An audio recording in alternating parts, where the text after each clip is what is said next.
in the description before I actually watch the content just to see if I need to scroll or not. But he basically quote tweeted it saying, "Clippers betraying me with bait for money. Brutal backstab. JFL. Jesus fucking League of Legends. The fuck does that mean? The fuck does that mean? What does JFL mean? I don't know. What does it mean? Just fucking laugh? Just for laughs? I don't get it. Like, what does that mean? I don't understand. Wait, am I getting old? Is that like a fucking new gen term that I haven't picked up on? Oh, it's over. No, Now, people may have been confused with this clip where Clav asks a different girl if she's trans. When he asks, he's taking the precautions, like, you know, no disrespect meant whatsoever. And then he whispers the question to her. However, if you think that this is evidence of Clavicular becoming woke, you might have to think again. Because at the end of the clip, she asks, what made you ask that in the first place? And he just says, your broad shoulders. Oh, it looks really good. I'm full of blue on my lips. Wait, can I ask a question that might be a little bit... dude, I can't even. You can ask wherever you want. It's no disrespect whatsoever, but are you... No? What? They're saying in the chat. Okay. You don't even need like a fucking lip reader for that. Like, it was just so obvious. I just I was wondering. I don't give a fuck, but like... No, don't film me. No, we're not gonna say. I was just asking. Why? We're not going to say. I've just got a lapel mic attached to my neck that will like capture everything. I wonder. Why do I say that? Oh, No. It's like These are normal girls and you're a freak. Autism, and I understand that, but it's also a clip farm. It's like, I am literally autistic. Like, I am diagnosed autistic. I got that same diagnosis when I got ADHD, but it is just like, man, read the room a little bit, man. Like, even if it's a clip farm, come on, like, show a little bit of respect there. So, California, let's talk about that. Great place if you have a crippling drug addiction or you are some kind of psychopath. And surprisingly, something good is actually coming out of California because they've recently passed a law that on July the 1st, if you get an ad that plays on any kind of streaming service, it is not allowed to be louder than the actual content that you're watching. Because I cannot tell you how annoying it is if you click on a video and then you just hear an ad that just absolutely breaks the sound barrier. Remember this one ad that like everyone was crying about? It was like some girl going like, "Granny, I got it." Look, I'm gonna find this ad right now because everyone was crying about it, but I don't understand. Like, I never had this ad appear in my feed ever. Oh my god, it got 62 mil. Okay, no, everyone saw this. Everyone saw this. Granny, I got the job. Oh, wonderful. Right, I know for a fact I've triggered PTSD in like half the people watching this video, but I've never seen this ad before in my life. And they're paying what I asked for. Oh, well negotiated. Like a pro. Get the job you want at the pay you deserve. You clever thing. What? Why? You're trying to make it relatable? You're speaking into a fucking 8K red magic camera. This is not a webcam. Give me this fucking call quality on Discord, man. What the fuck? Like, what? You clever thing. Runs in the family. Find the right job at the right pay. I want to see the comments. I want to see how much everyone was... Okay. Never mind. They got they would have been bullied. They would have been bullied. That's kind of funny. Just comments turned off. Granny, I got the job. All right, I gotta try and find like another video. Granny, What is it? Pause. I got the job. Paying what I asked. Oh, that's hilarious. You just made it really loud. Like, I'm literally talking about how ads are too loud. Well negotiated. Yes, working there. Right, okay, wait. This ad came out 4 years ago, not fucking 2013. Why is it a YouTube poop? Like a pro. Get the job you want at the pay. I've seen that person on TikTok before as well. Jesus. We were this unfunny 3 years ago. I think we need like a second COVID. Goddamn. Runs in the family. Find the Okay, that's funny. right job at the right pay. Okay, that's kind of funny. Total job. Fuck off. Jobs are right. All right. They had me in the first half, not gonna lie. Then it became funny.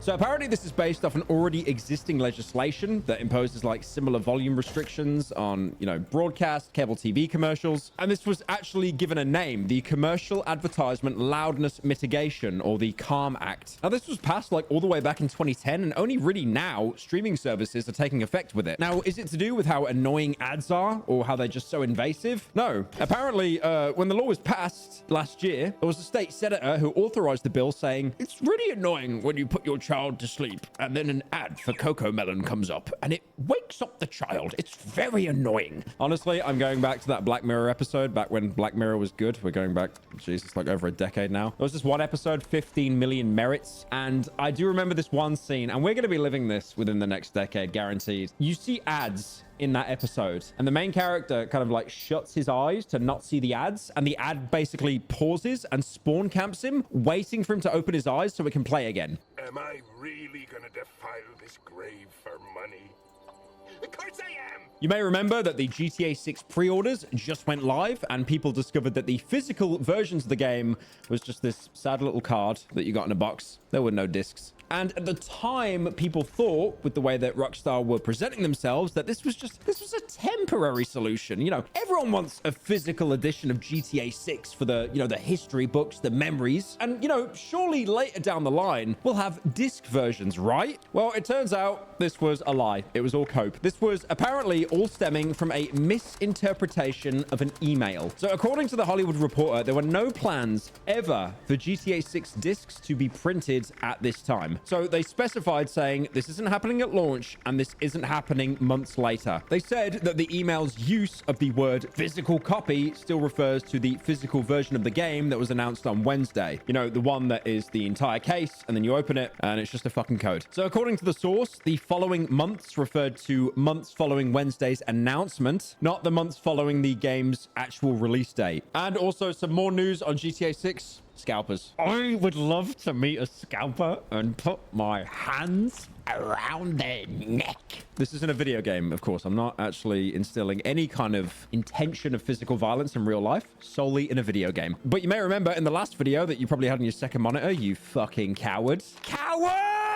Sorry, I wanted to say that out loud because there were like 5 people that complained saying I was too loud because they used my videos to fall asleep to. So yeah. Like I said in the last video, there were people that were already selling their reservations for a purchase of Valve's Steam machine on eBay for 3 times the price of the original console. This was not a guaranteed console. This was just a spot in the queue because again, Valve purposely picked people at random. There was no priority. And a similar thing is now happening with these disgusting, decrepit GTA 6 scalpers. And they're selling their pre-order bonuses on eBay for up to $140. And some of them have actually sold. I'm going to be honest. I think the people that are midwit enough to actually make these purchases, they're probably GTA YouTubers because they are just so desperate to jump on the game to make as much content as possible. One of my favorite YouTubers I like to look over is Mr. Boss for the win. Daily GTA content. Do not order GTA 6 on console until you watch this. Not watching that. It's 8 minutes. 8 minutes. Anything to get mid-roll ads. He was very popular back in the day, though. Like for GTA 5, all of these secrets, even doing some Red Dead 2 content. Dude, what is this? What is this? You were 3 seconds off 8 minutes. You could have made so much money. Oh, my poor sweet summer child. You could have bought a Ferrari with that video if only you made it 3 seconds longer. Jonathan Blow crying in a dark room.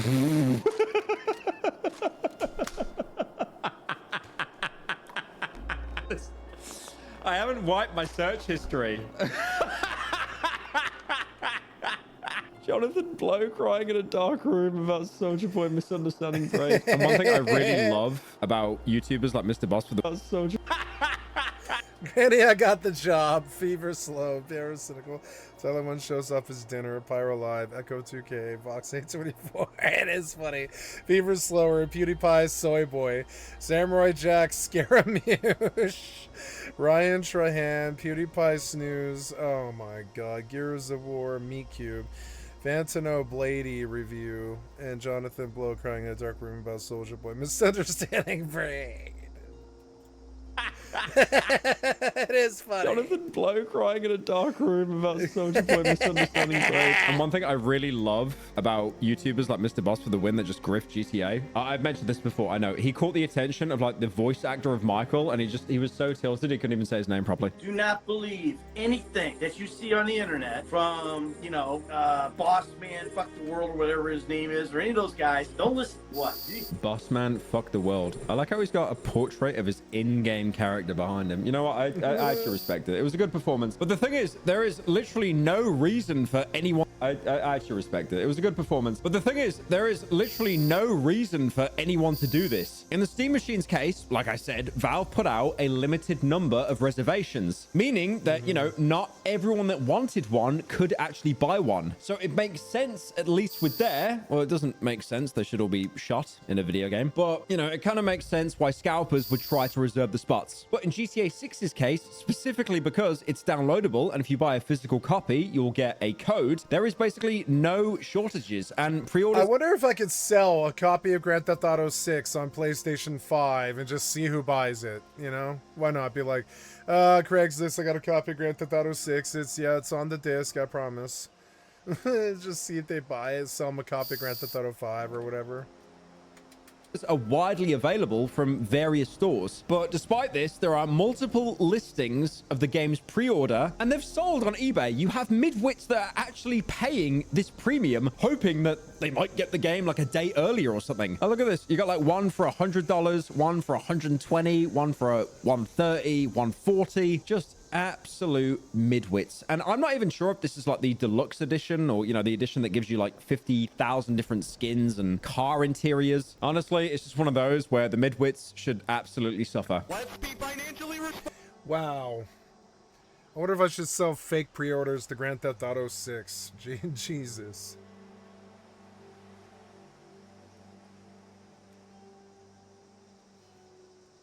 Oh my god.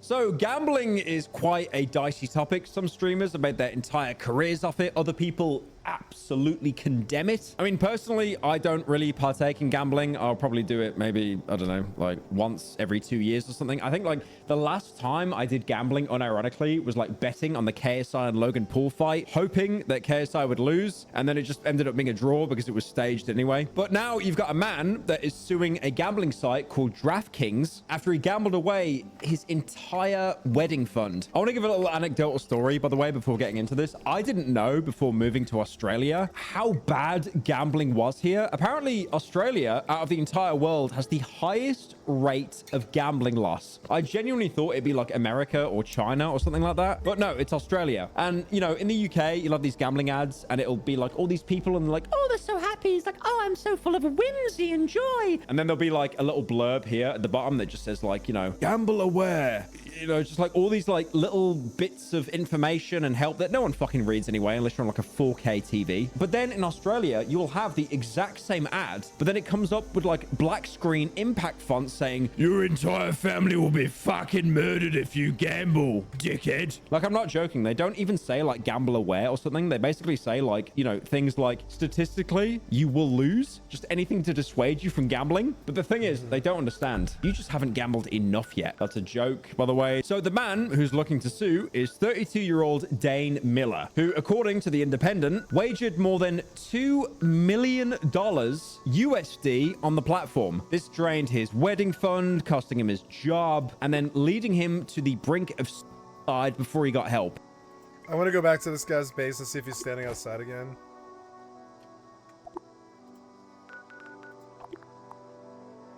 Let's go back. Rob him again.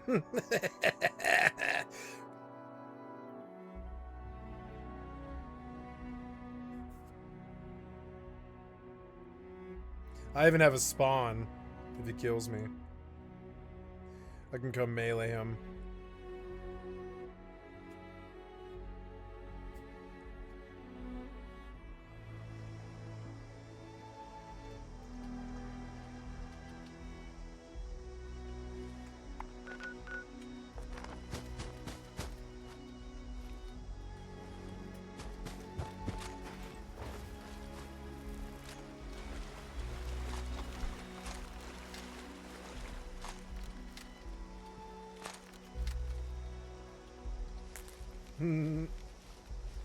I like sneaking up on Fallout players' bases like Rust. It's quite fun. Maybe I should pop a berry mentat. That might be pretty good here.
I have to go to the Golly mine.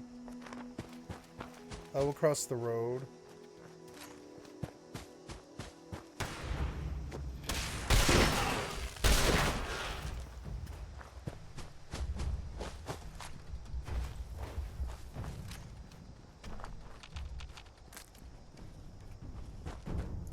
Just sit in this bush and creeper him for a little while and see if he shows. Open up with a rocket launcher. I could go on his roof. Maybe. Be fun to sit on his roof till I heard footsteps.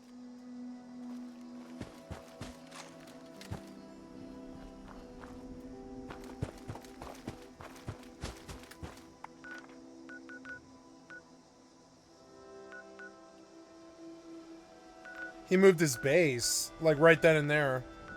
That's crazy. I wonder why he moved his base.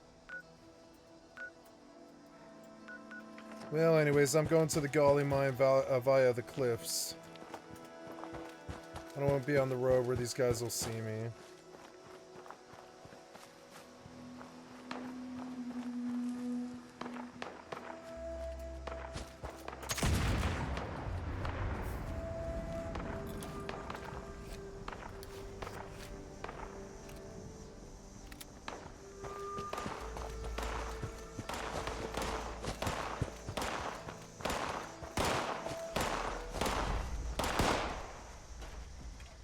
It's a Protectron versus Scorched.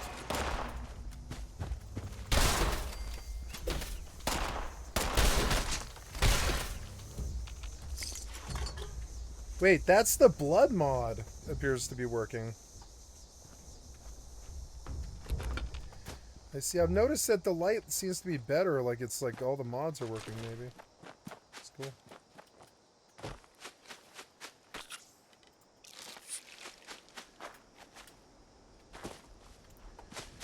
Alright, going to the Golly mine.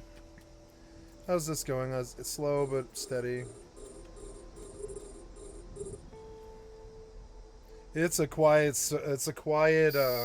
system. I might actually sit here for a while. I wonder, can I run any of the other anomalies and stuff? No, there's nothing else, but still, and there's no stations out here, but still.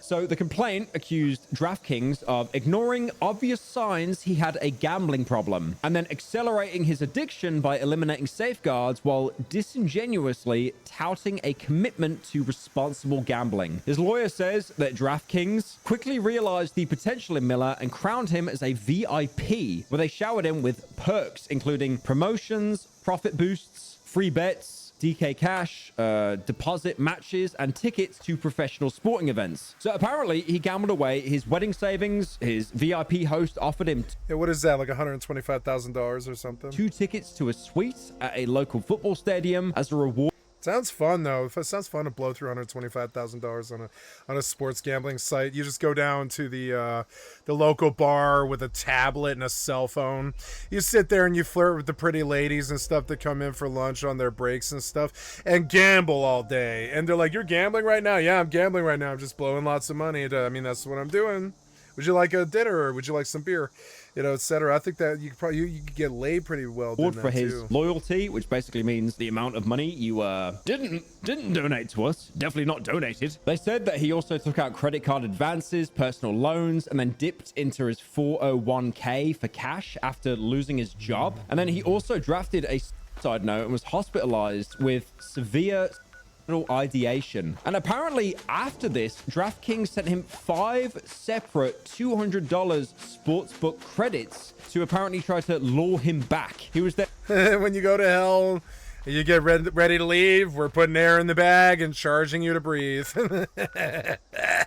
And discharged from the hospital, he immediately relapsed and then reinstalled the DraftKings app onto his phone. So the complaint accuses DraftKings of employing personalized algorithms that reinforce illusions of control, buttress loss aversion, and encourage the user to chase their losses. Again, the amount of people that go gambling and it's like, well, I lost before, I could just make up for it the next day. They say that the platform anticipates a user's exact moment of emotional vulnerability and provides personalized stimuli that are precisely timed to maintain engagement. I mean, this has been like a thing in psychology for the longest time. It's like people that do slot machines and stuff. It's like, it's not hitting it and it's not winning or losing that gives you the dopamine. It's that like when everything is spinning, it's like, oh, what could it be? Could I win $1 million or do I lose everything? They also said that online gambling has removed all barriers and allows people to gamble whenever, wherever they want. This could be when they're in work, class, bed, bathroom, at church, or even in their car. Now, there is a good side to this story. Thankfully, Dane has been in recovery for several months and regained employment, and he's also working on his family.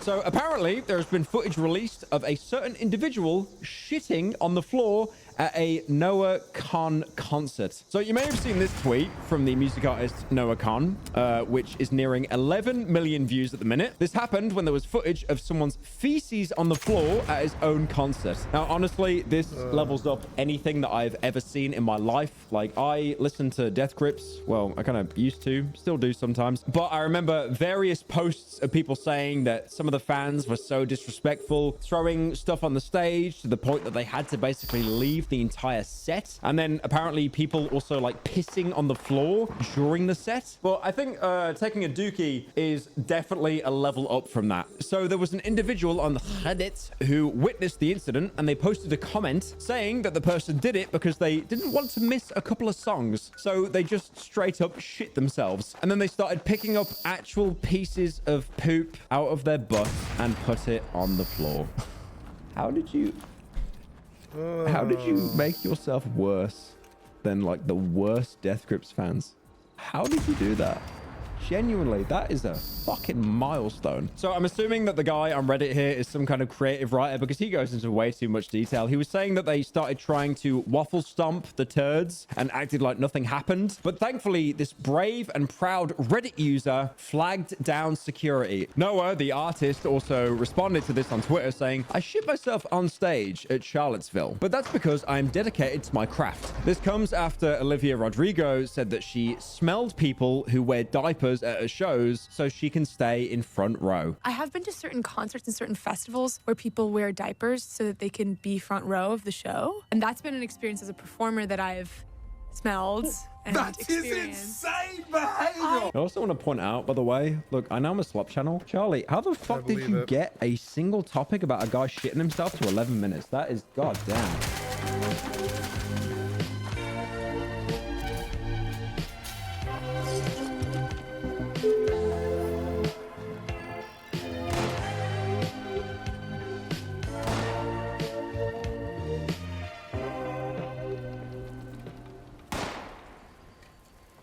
Marilyn Manson intentionally became the monster that he knew America secretly loved. He embraced every fear parents, politicians, and religious groups had about rock music and used it as inspiration for his art. As a result, whenever society needed someone to blame for mass shootings, serial killers, and occult murderers, Manson was their first choice. But he welcomed this criticism with open arms, with the hope that anyone accusing him would take a look in the mirror and ask themselves what they have done to contribute to America's problems. However, building a career around being the villain almost always ends in disaster. In 2021, more than a dozen women came forward and accused Marilyn Manson of violent physical and emotional abuse. But with a long history of sadistic tendencies and a secret never-before-seen video with a young girl that could easily get him sent to prison, people started wondering whether or not Marilyn Manson was just a character or if he was always hiding his twisted depravity in plain sight.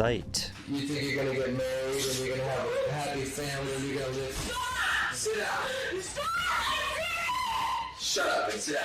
Before the makeup, colored contacts, and urinating on his fans, Marilyn Manson was just Brian Warner from Canton, Ohio. He couldn't have had a more stereotypical 1970s American conservative upbringing. He grew up in a middle-class religious household. His father, Hugh, was a devout Catholic, and his mother, Barbara, was a Christian. The family attended church services every week throughout his childhood, while his parents enrolled him in a non-denominational Christian school. But his home life wasn't as picture-perfect as you'd see in family photos. His father was often physically aggressive towards Brian when he was present and emotionally distant the rest of the time, which made him solely dependent on his mother for parental guidance. He said, "I was kind of a mama's boy, but I had a weird relationship with my mom as a kid because it was kind of abusive. But on my part, I wish I could go back and change the way I treated my mom because I used to be really rude to her, and she didn't really have any kind of control over me. I hit her, spit on her, and tried to choke her. She never retaliated. She just cried, and I never felt sorry for her." One incident in particular resulted in Brian putting his own mother in the hospital when Barbara refused to tell her where she had been. Brian assumed she was cheating on his father. In a fit of rage, he threw a glass cologne bottle directly at his mother's face, splitting her lip open and leaving a scar that would never fade away. And while this doesn't fully explain why Brian was so demented, it's important to note that Barbara herself played a role in damaging his mind and contributing to this toxic behavior. She suffered from Munchausen syndrome by proxy, which was a psychological disorder where someone projects a non-existent illness onto their child. Women with this bizarre condition are known to compulsively lie to others and themselves. They might lock their young children in rooms, prevent them from seeing the outside world for days on end, and become angry or violent if the victim doesn't cooperate with their perception of reality. For years, Brian believed that he had a handful of different allergies and contracted pneumonia 6 different times. When a parent constantly convinces their child that they're sick or incapable of functioning on their own, it distorts the child's understanding of reality. The parent becomes both the source of comfort and the source of suffering. But this was only the beginning of Brian's twisted life. At 8 years old, Brian was nearly suffocated to death after a stranger broke into his home and smothered him with a pillow. Around that same time, he also became the victim of molestation by a kid a few years older who lived next door. He said, "As a kid, I experienced many different types of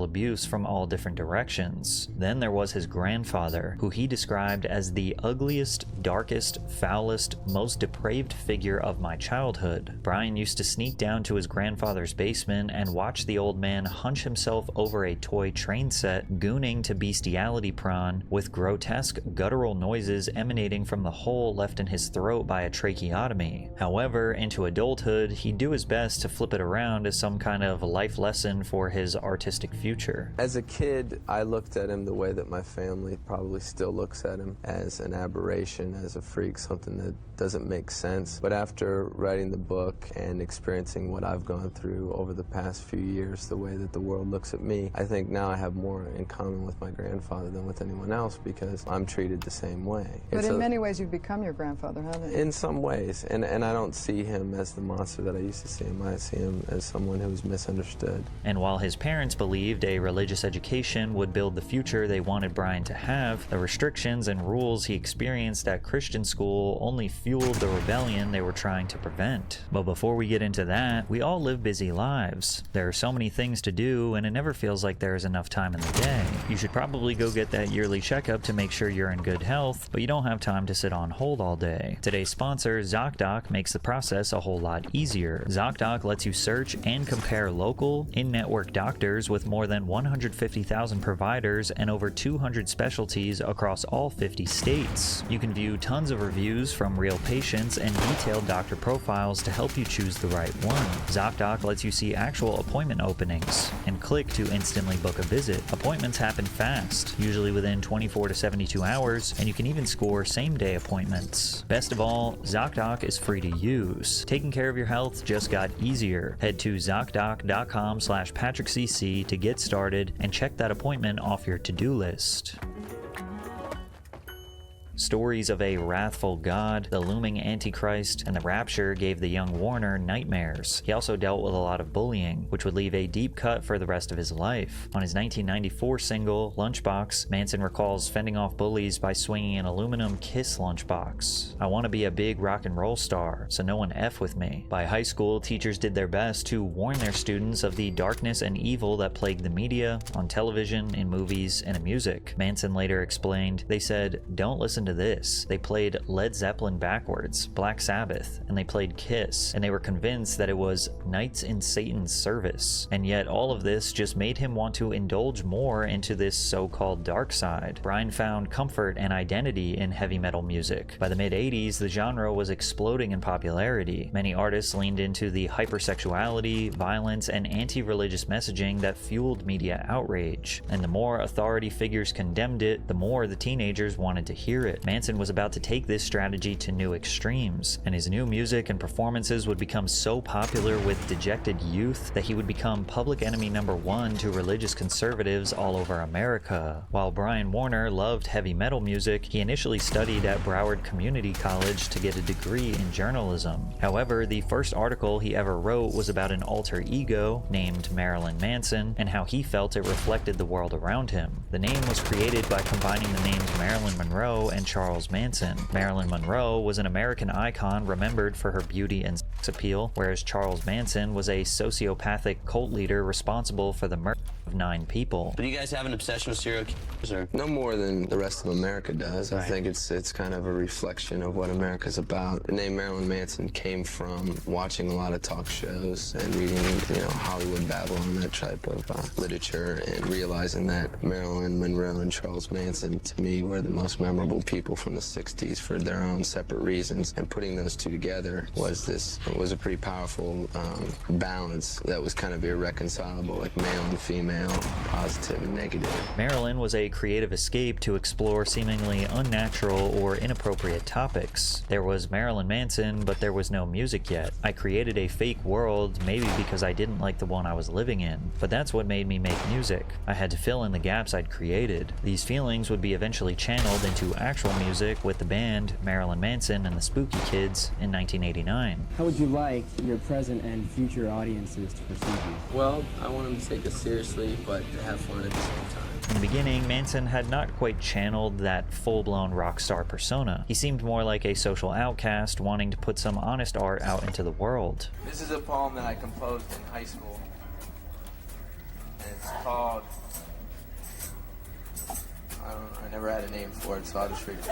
The band was quickly becoming established as an interesting new talent in their local scene in Fort Lauderdale, Florida. But becoming a successful band in the pre-social media era meant Brian had to get creative to market himself. He once bought tickets to a live MTV show taping, pretending to be a huge fan of the host so he could promote his band's live show in New York City. We wanted Gail. I came here to marry her. She's not here, I'm sad. What can I say? I hate to disappoint you, man, but I have this picture of her that I very cool. Now, you took this picture off the television? Yeah. That's very cool. You in New York for a while? Yeah, we're here for 3 days. We're in a band, and we're doing a showcase tomorrow, so... From Miami, you said? Yeah, we're from Miami. Band's Marilyn Manson. After a few years performing at local venues, crafting a more hard rock sound, and opening up for bigger bands, Manson met and built a strong relationship with Trent Reznor from 9 Inch Nails. Reznor would end up signing him in 1993 to Nothing Records, his imprint record. That was a fucking dynasty. That's when I came to them.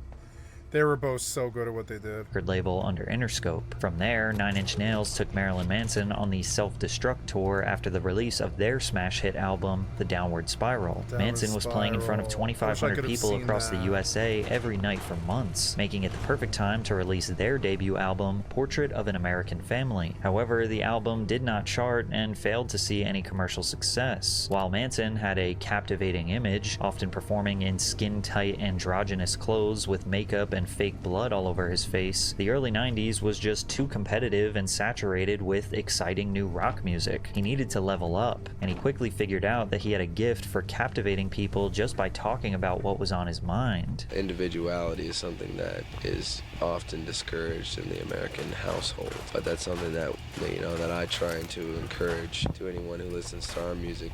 And it's not about how you look or the way you dress. Individuality is what you think, and if you think for yourself.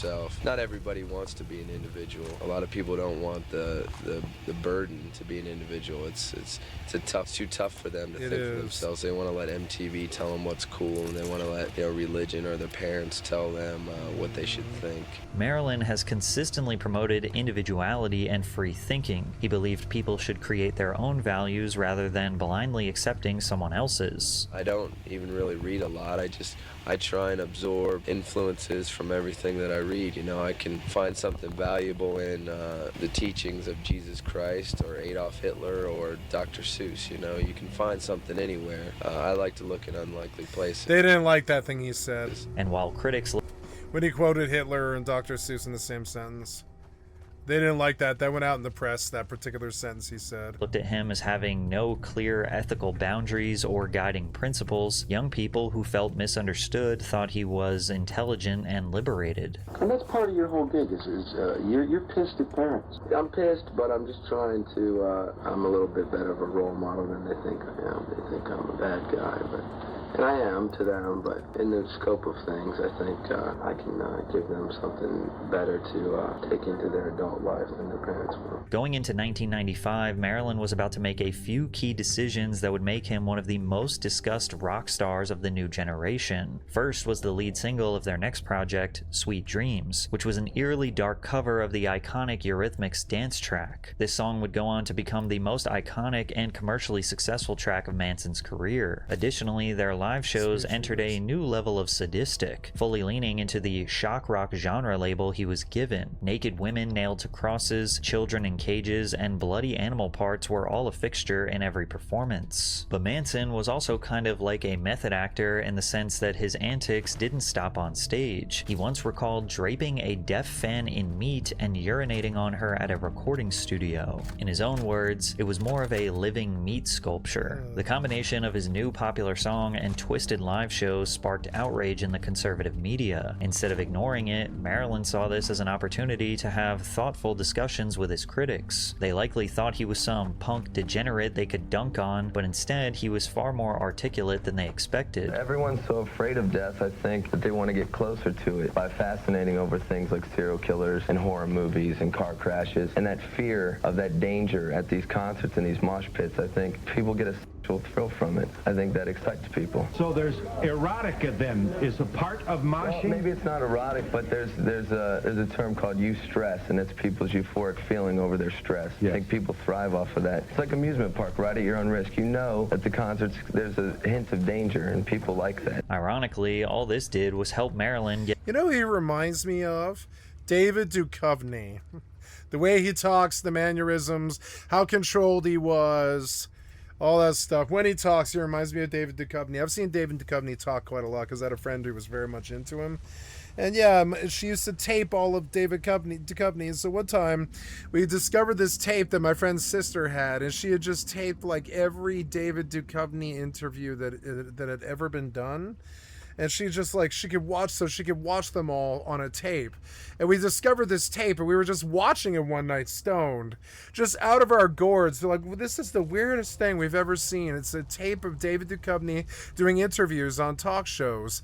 And it was crazy. We learned that it's all a formula. Well, I learned a lot from that video. I learned that it's all a formula and they all say interesting things to try to stimulate the crowd. And it's always the same thing every interview. And it's always the same questions, and it's always the same thing, and it's such a performative thing that it was almost like theater in a lot of the ways. You would think it would just be late night shows, but no, it's more like theater. They've all got lines that they've got to deliver, and they've all got answers that they've got to give, and they come in and the script has to be approved and all this stuff. And so it was weird, and I learned from that, and like just watching that David Duchovny video, that there's certain mannerisms that people respond to pretty well. The way this guy talks is very charismatic, and David Duchovny was like this too. Get more young people interested in his brand, and this would become the... I worshipped them. I was like, if he could do anything, I can do anything. You know what I'm saying? I still like him, although he is really bad around women, so I would never have him in my personal life, and I don't think I'd ever buy another album, and I haven't bought an album since Mechanical Animals, and I didn't think his new stuff was good, so him and I parted ways like a long time ago, although I still listen to Antichrist Superstar and Mechanical Animals a lot. I still listen to those albums a lot. To me, they're like some of the greatest albums of all time. So I don't know, but that's it. That's just those two albums though made me a fanatic. I love Marilyn Manson, but I also think he's also a very bad man. I think he's done some nasty, nasty things to women. One of the nice things that I've been telling myself lately in the don't meet your heroes fucking era is it's not my place to judge. I'm not God. I'm not a judge. It's not my fault. All I did was buy the album. I didn't touch the women or hurt the women in some way like he did. I'm not, you know, I'm not Justin Roiland. I didn't kidnap and captivate my wife in a cage or something like that. So when I watch, you know, I'm starting to come to that conclusion, but it took me a long time. It really hurt me that I couldn't watch Tupac anymore because I remember that he's a rape, or like listen to Tupac anymore. But I remember very much fundamentally that he is a rapist. He was a fucking rapist. If he raped one woman and went to jail, what else has he done?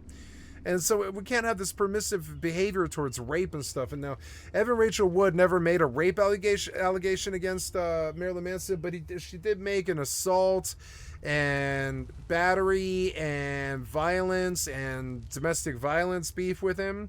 That I believe he looks like and acts like a sadist. I think there's a reason that him and we watched another one about a rock star like this, Billy Corgan, recently.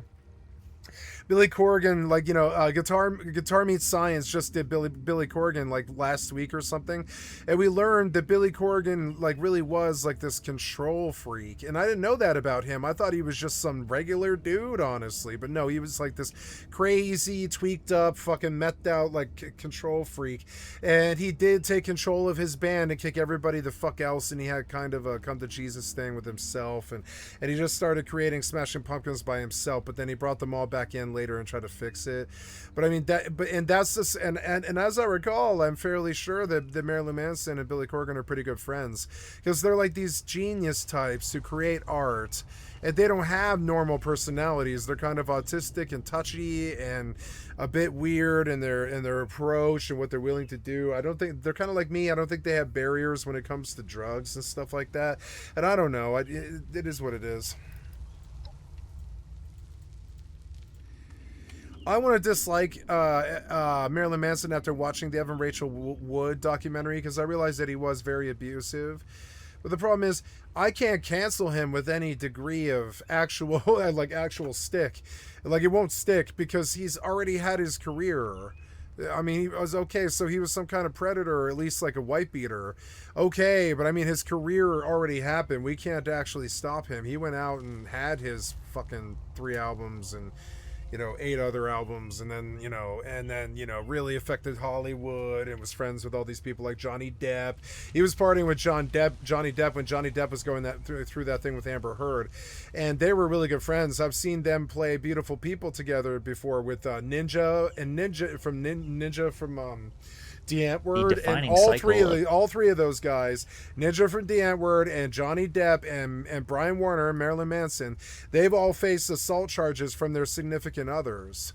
Or I don't think I'm sorry, Ninja didn't face an assault charge. He was a sex pest who tried to harass this little girl. And they all were on stage together one time at the Viper Room doing a copy of Beautiful People. And they are the beautiful people, Marilyn Manson and Ninja, and they're all like the rock stars and everything. And it's just weird. And I worshiped them up until that song. And then I kept doing it until I heard about Evan Rachel Wood and Amber Heard. And I forget the name of the girl that was in Ninja's orbit, but there was like this girl that Ninja hurt, and she was like a fan club girl. And I forget that whole story, but it's like, you know, that doesn't surprise me now. And I realized that don't meet your heroes. Now, I canceled them every bit way that I can, in the respect that I probably won't ever play another Tupac song, or if I do, it'll be like one. But I really need it or whatever. But it's like, I love Tupac. He was one of my favorite artists for a long time. I'm actually very upset at the like just coming to grips with the fact that he's a rapist. But all these crazy musicians that I like, they're all like, that's why I've been into Guitar Meets Science so much lately, is a lot of these people, I don't really like their lifestyles. I don't like how they spent their money. I don't like how much drugs they did. I don't think they're gonzo almost any. I think Marilyn Manson's probably gonzo, and so is Trent Reznor, but I don't think a lot of those people are gonzo, and I don't think they belong doing a lot of drugs. And it is what it is. And remember, anybody willing to be a cokehead or a junkie, and these people are that in spades, you know, especially Trent Reznor, like, you know, anybody willing to be a cokehead and a junkie in the scene, if you've ever met them, they're not very morally sound people. They're liable to rip you off or disappear for days. They're not the most reliable people when it comes to a calendar or anything like that. You can't really depend on them to show up when you need them to. And if they're going through something, they will make that your issue, not theirs. They'll just be going through it, and they'll go through it. And this was an aspect of all these people's lives. And so another part about this that I think is actually inherently sort of against the rules is they let everybody else around them down. I would say everybody did, from Trent Reznor to Brian Warner to Billy Corgan to... Some of them are dead. Some of them are dead, like Kurt Cobain or the Soundgarden guy, Chris Cornell, or the Stone Temple Pilots guy, Scott Weiland. These are all my greatest heroes. Like fucking, I heard a lot of nasty shit about Bradley Nowell recently. Like, oh, that's right. I forgot that he was this terrible heroin junkie who had terrible manners. Yeah, he like his dog bit Gwen Stefani, and she was just trying to get his band to get famous probably, and he didn't care and stuff like this. And it's just like, yeah, that sounds like a rock star to me. Rock stars aren't nice people. I wouldn't say they really are. I don't think they need to be. They have money and they don't really need to be, most of them. Maybe you're a rock star and you don't have money, you're just a cultural icon. But overall, now what happened here? Did you DC me? No. Did I mute? Oh, I didn't, yeah. There we go.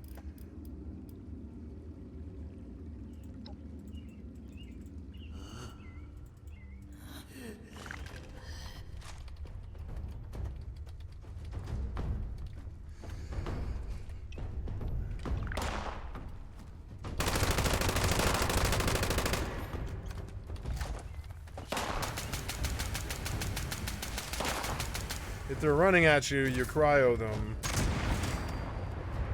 Shot him in the chest.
Rage, insert himself into the resulting debate, and then use the attention to expand his audience. But he took it to a new level in 1996, where he released their sophomore album, Antichrist Superstar. The record was a concept album satirizing the movie Jesus Christ Superstar, which told the story of an evil supernatural creature who seeks to destroy humanity. The record featured the other extremely popular single from Manson's catalog, The Beautiful People. At the time, Antichrist Superstar was being interpreted... And Beautiful People was famous because of his drummer. I swear to God, his drummer had the best beat in rock.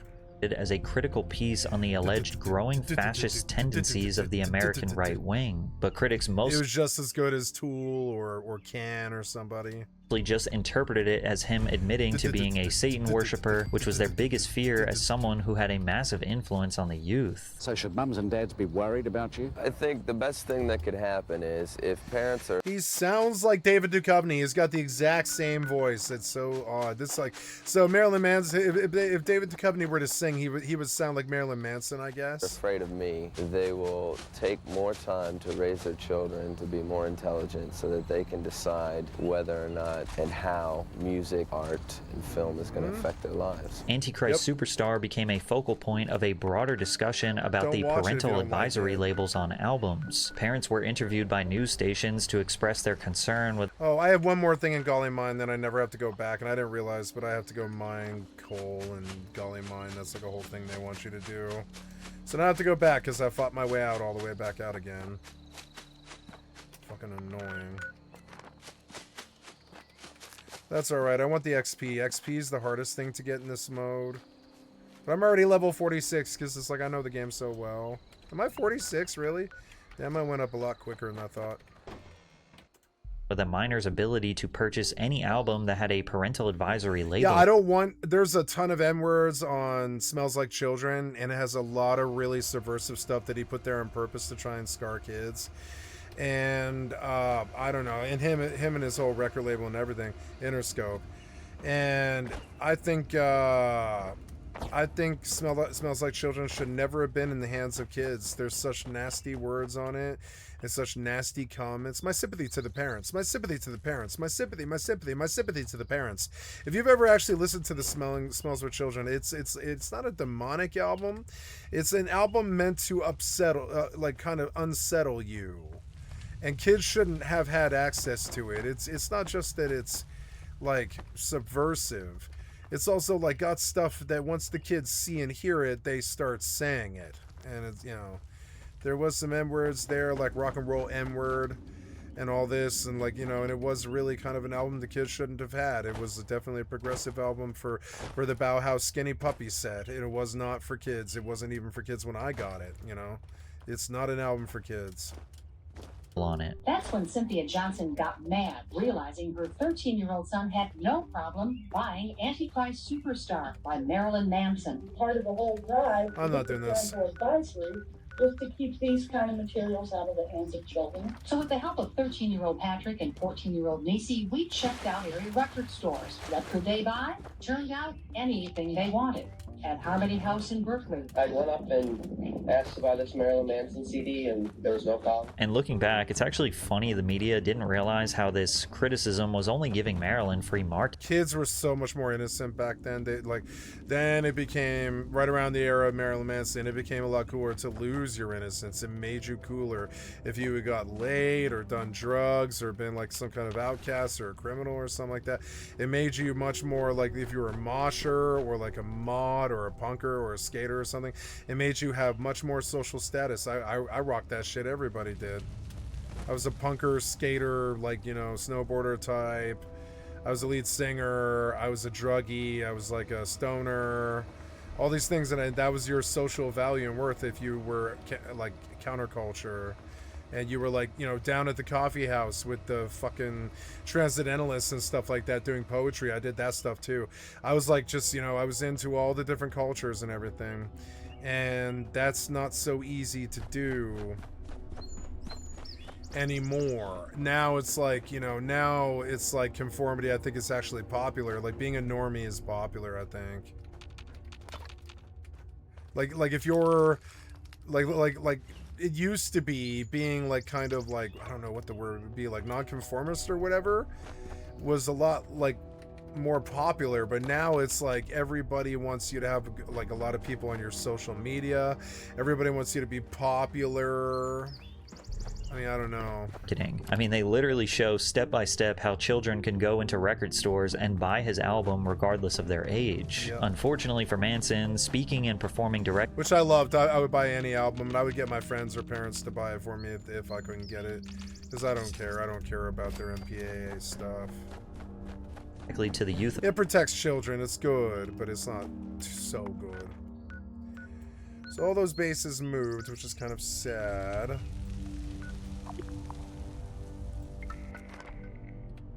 of America was about to have unintended consequences. A long video, He'd become a victim of the villain persona he created for himself, as he would be accused of influencing countless unexpected deaths, ranging from cult leaders to tragic high school shootings like the one in Columbine, Colorado. Columbine had nothing to do with Marilyn Manson. 1997, Raymond Kuntz testified before a Senate music violence hearing, claiming that his 15-year-old son made the permanent decision of death shortly after listening to a Marilyn Manson record. He cited the lyrics, "You can KYS now because you're dead in yourself now because you're dead in my mind. The boy that you love is the man that you fear." my mind, as the key influence in his son's decision. And claims like these would fuel others to fear Manson and his music even more. No, but it's a rock opera album, just like Mechanical Animals, where yeah, he stayed on theme and he had his like disco freak out and Like, you know, he was on theme. If he hadn't been on theme, it just would have been like, go kill yourself, and he would have been sued and he would have lost it all. But no, he was on theme. That was on theme to the whole like industrial rock album that is, you know, Antichrist Superstar. It was on theme. They can't say that he was saying it to try and get people to do that. It just fits the persona of the rock star hero in that song, and that's probably what he said in the court case. And they're like, oh, this was an artistic license thing? Yeah, I just did a fucking goth album. What the fuck do you care? It's dark and has terrible fucking, you know, subversive stuff. I didn't tell them to buy it. I said don't buy it. You know, so I don't like that they do buy it. That's probably what he said. He was like, I don't like that they do buy it, but I can't stop these record stores from selling it. It's the same thing as Grand Theft Auto 6. I don't like that they're selling Grand Theft Auto 6 to fucking kids on that fucking PSN store. I really want to cancel Sony and fucking, you know, Rockstar for doing that. But I mean, I can't stop them. I'm not them. I can't stop them. Same thing as Marilyn Manson. He didn't tell them to fucking buy that album. He had the sticker right on the fucking album. They had to, he had to design a sleeve for the album because the cover was so demonic and so it had like crazy witchcraft symbolatry on it and stuff. It had so many weird things and anti like Christian symbols and such on it that, like, you know, he had to put his own sleeve on the album that was just like this like yellow wrap that wasn't that offensive to the eye, but it still looked like a freaky like cover and stuff. So when you bought the album, it really felt like a cool piece of culture. It was almost like a toy. A couple of times you buy CDs and there'd be like little pieces of plastic rolling around inside it. You could play a game. Like I think a Ziggins album had that once. Like they did interesting stuff with albums and stuff that was just meant to sell. You know, he was trying to sell, and he did sell. So I don't know, like the artistic license thing is sort of a big thing. Like, I would say he was doing a rock opera theme album, and just because they took the words of that Dark Messiah on the album, like, you know, he wanted to do a twisted, fucked up 90s version of Jesus Christ Superstar. It's not his fault that they took his goth words to heart. And he, you know, and the parental advisory lyrics are there. It's not his fault. You know, it's too, you know, little do-gooders. Too bad you couldn't do good at being parents, is how Eminem put it. And Eminem put Marilyn Manson like in his track The Way I Am.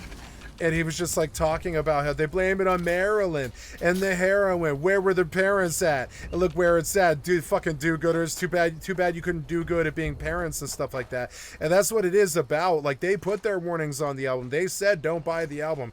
I knew when I started this stream that if I didn't put a big parental advisory lyric on the or like a fucking lyrical warning on the fucking channel, I knew that all the rap that I listened to and all the zombie games that I play with headshots and blood and all the sex I talk about and all that stupid stuff would just corrupt kids. So right there in the fucking channel is a warning when you come into my fucking channel. It's right here. Watch. When I pop in this and I want to see the rules, right? I want to see where are the rules of this channel. Like, they should be really like prominently displayed, but it's not. Where are the rules of this fucking channel?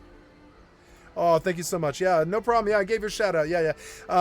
Shout out to Anime God. You know, thank you for being my most loyal community member. So, yep, and the rules of my channel, I have to go to my actual fucking moderation and stuff in the settings, but the rules of my channel are I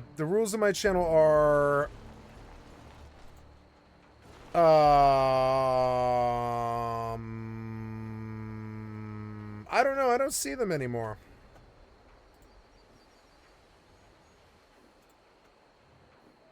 I don't know how you look this up anymore. I don't, oh, schedule, right, there's my schedule.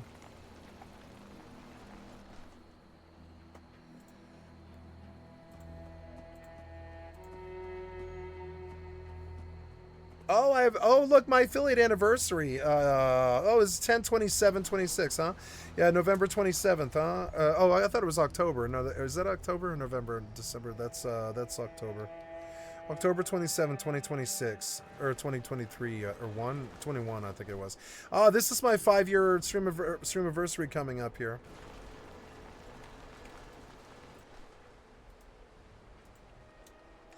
5 years? It blew by like nothing. I remember when it started, I was so nervous.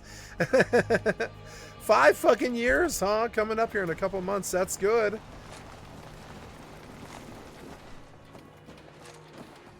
Okay, going on to see Duchess. Oh, yep, I am not paying attention to Eve at all, and I should be. I'm making so much LP. I should be running the small, but this thing's so fast it doesn't really matter. I'm not even going to bother. I'm moving. I don't care. It's just extra work, and if somebody attacks me, somebody attacks me. I've made so much fucking money, it doesn't matter. Up higher. And this comes down a little bit, and then I want to bring it down a little bit further like that, and then lock it. Lock. It's out too far, a little bit smaller like that, maybe. Yeah, how's that? That's like a little bit bigger, maybe like, yeah, maybe that's acceptable, I guess. Yeah.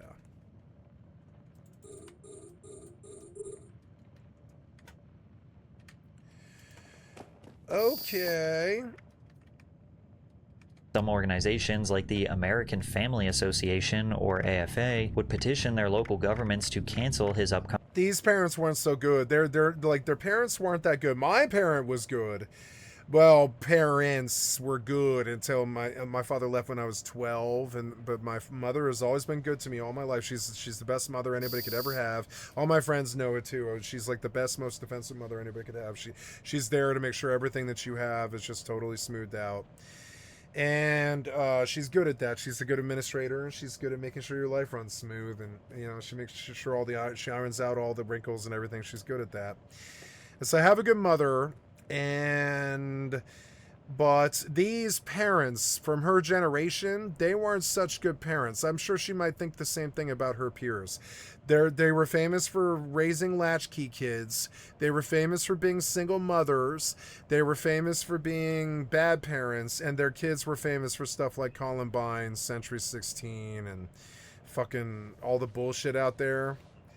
And I'm from Colorado, so that stuff hits close. And so yeah, we can blame the band, we can blame Marilyn Manson, but I think it was the parents that just weren't paying attention to their kids' lives enough to know that we were banging Marilyn Manson all night. But I would go to school in the morning and I would turn on Antichrist Superstar and listen to it in my headphones in the middle of class, and they knew I was just sitting there listening to Marilyn Manson. I don't fucking care. I don't fucking care. That attitude about Catch Me Outside, that comes from us. We came up with that shit. Catch Me Outside, bitch. Like, I say it unironically because I mean it. That's my attitude. It's like, catch me outside, bitch. You fuck with me? Fuck with me then. Fuck with me then.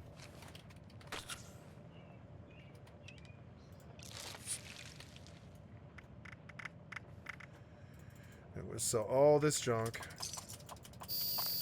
Take some of these caps back.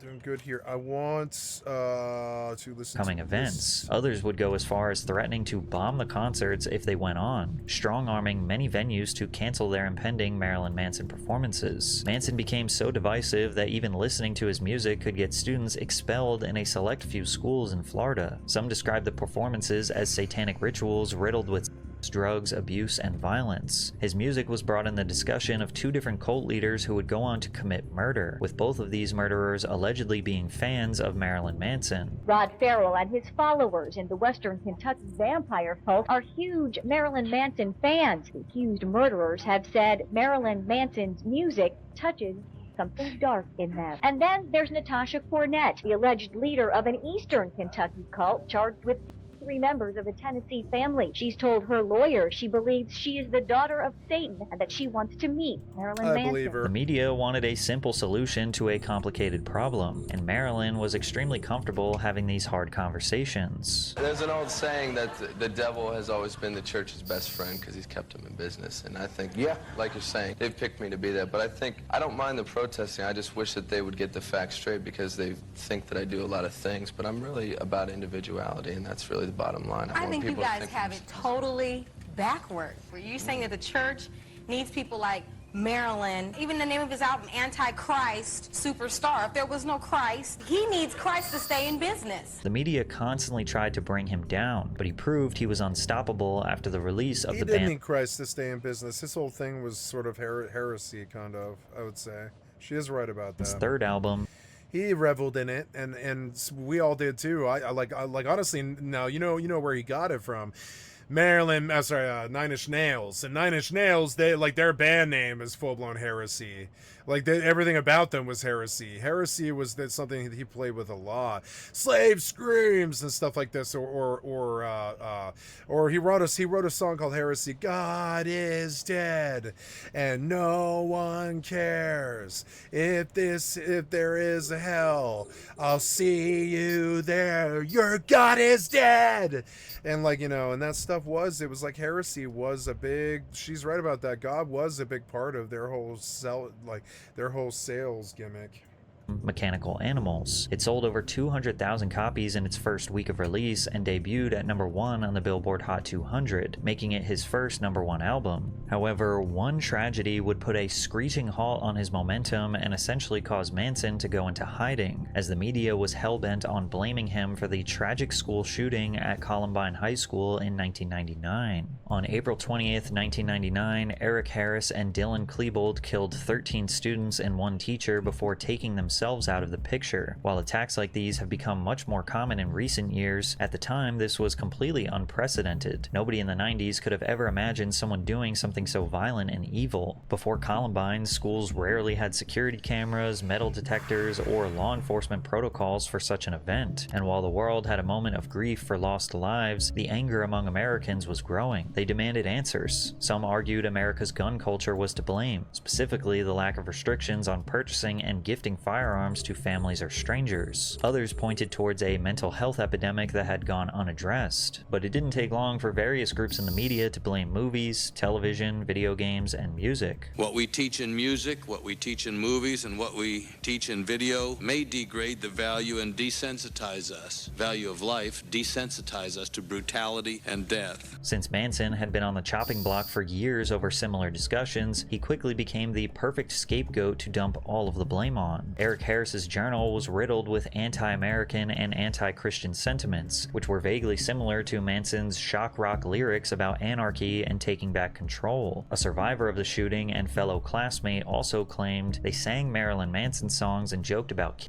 people. The press also started comparing the killer's wardrobe to Marilyn's signature style, claiming that they were making an attempt to emulate him. Magazine headlines read, "Worshipped rock freak Manson. Nutters loved evil pop hero." Now, typically, Manson would lean into shock and controversy whenever he saw the opportunity, but even he understood that this was not the time nor the place to do so, offering his own personal comments on the tragedy. It's tragic and disgusting anytime young people's lives are taken in an act of senseless violence. My condolences go out to the students and their families. He would further discuss his alleged responsibility for the shooting, saying, "The media has unfairly scapegoated the music industry and so-called goth kids and has speculated, with no basis in truth, that artists like myself are in some way to blame. This tragedy was a product of ignorance, hatred, and an access to guns. I hope the media's irresponsible finger-pointing doesn't create more discrimination against kids who look different." The situation had spiraled out of control, and Manson would cancel the remaining shows of his North American tour. Marilyn would fully discuss his thoughts in an op-ed piece published by the Rolling Stone. "We're the people who sit back and tolerate children owning guns, and we're the ones who tune in and watch the up-to-the-minute details of what they do with them. I think it's terrible when anyone dies, especially if it is someone you know and love. But what is more offensive is that when these tragedies happen, most people don't really care any more than they would about the season finale of Friends or The Real World. I was dumbfounded as I watched the media snake right in, not missing a teardrop, interviewing the parents of dead children, televising the funerals. Then came with the witch hunt." In his closing statement, he said, "I'm a controversial artist, one who dares to have an opinion and bothers to create music and videos that challenge people's ideas in a world that is watered down and hollow.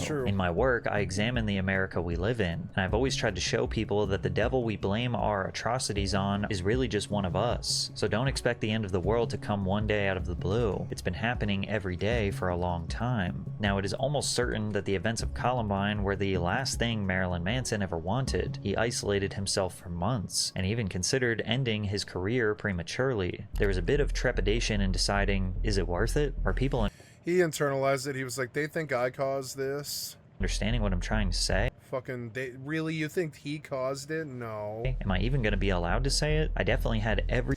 Bullying caused this. Bullying caused fucking Columbine. Those kids were bullied by their peers. They became so bullied by their peers that they became the bullies and shot the bullies. And that's what this is about. That's what that was about. It was bullies.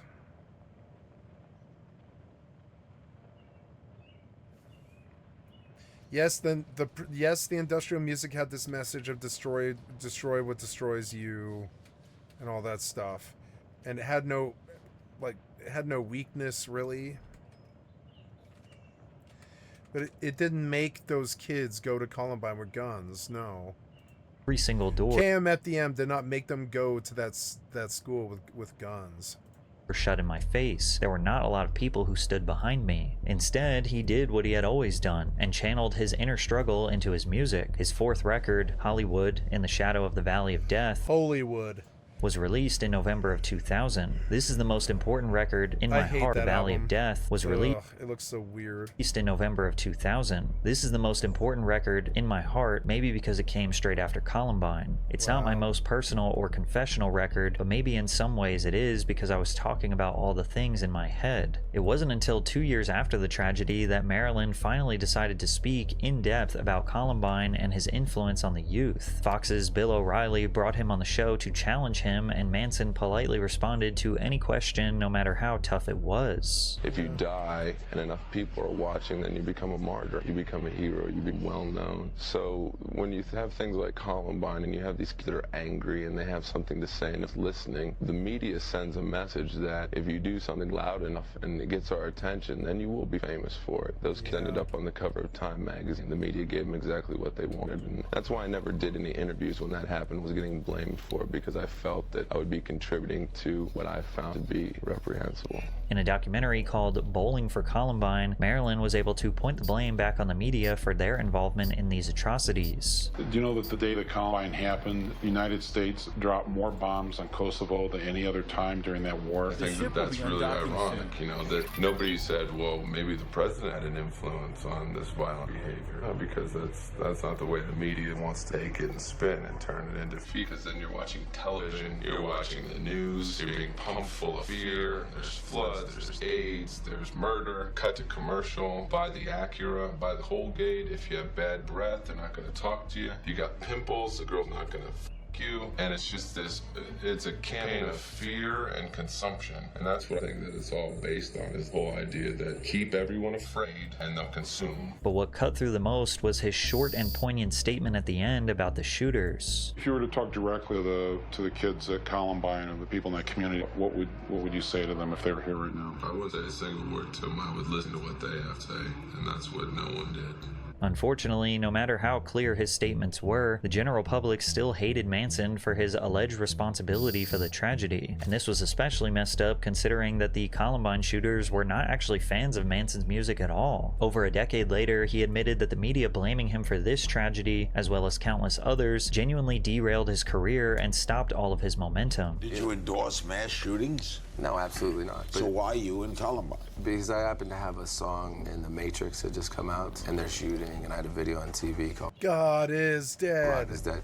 The kids weren't even fans of me. I think they probably thought that I was too much of a sissy because I was wearing lipstick. I don't really know. I don't know what's going on with them. Well, you must have got a bad rap from that. Yeah, it kind of put my whole career on hold. A lot of people don't know about it because I had to really take an active stance legally against a lot of news places for using Marilyn Manson, which is trademarked. Interestingly enough, there was a separate German band called KMFDM that the shooters were much bigger fans of, and the date of the shooting coincided with the release of their 10th album, Adios. Now, of course, it would be a stretch to place any responsibility on either of these musical projects, but even if you could, KMFDM would be the target. The problem was that this band was far less famous than Marilyn Manson, and they also didn't embrace Satanism or have a tantalizing image. Marilyn was already a scapegoat far before before the shooting and was much more recognizable to the public. They didn't blame him because he was responsible, they blamed him because it was easy. However, the other thing that was working against Marilyn Manson was time. He continued to tour and diversify his brand in the early 2000s, but his relevance as a cultural supervillain and chart-topping artist faded away as the years went on. The satanic panic of the 20th century was mostly forgotten, rock was slipping away from the mainstream with hip-hop dominating the charts, and the underground art world had transformed drastically during the 2000s as the internet became more accessible. There was a time when shock value had to be delivered to the audience on a platter via radio, TV, or music, but now anyone who wanted to be provoked or disgusted could simply Google it. I'm sure you've noticed that a lot of this video is heavily censored because of YouTube's strict policies. I can't show anything they deem as too graphic, and I can't say banned words even though they can sometimes be crucial for educational purposes. So I've officially decided from this video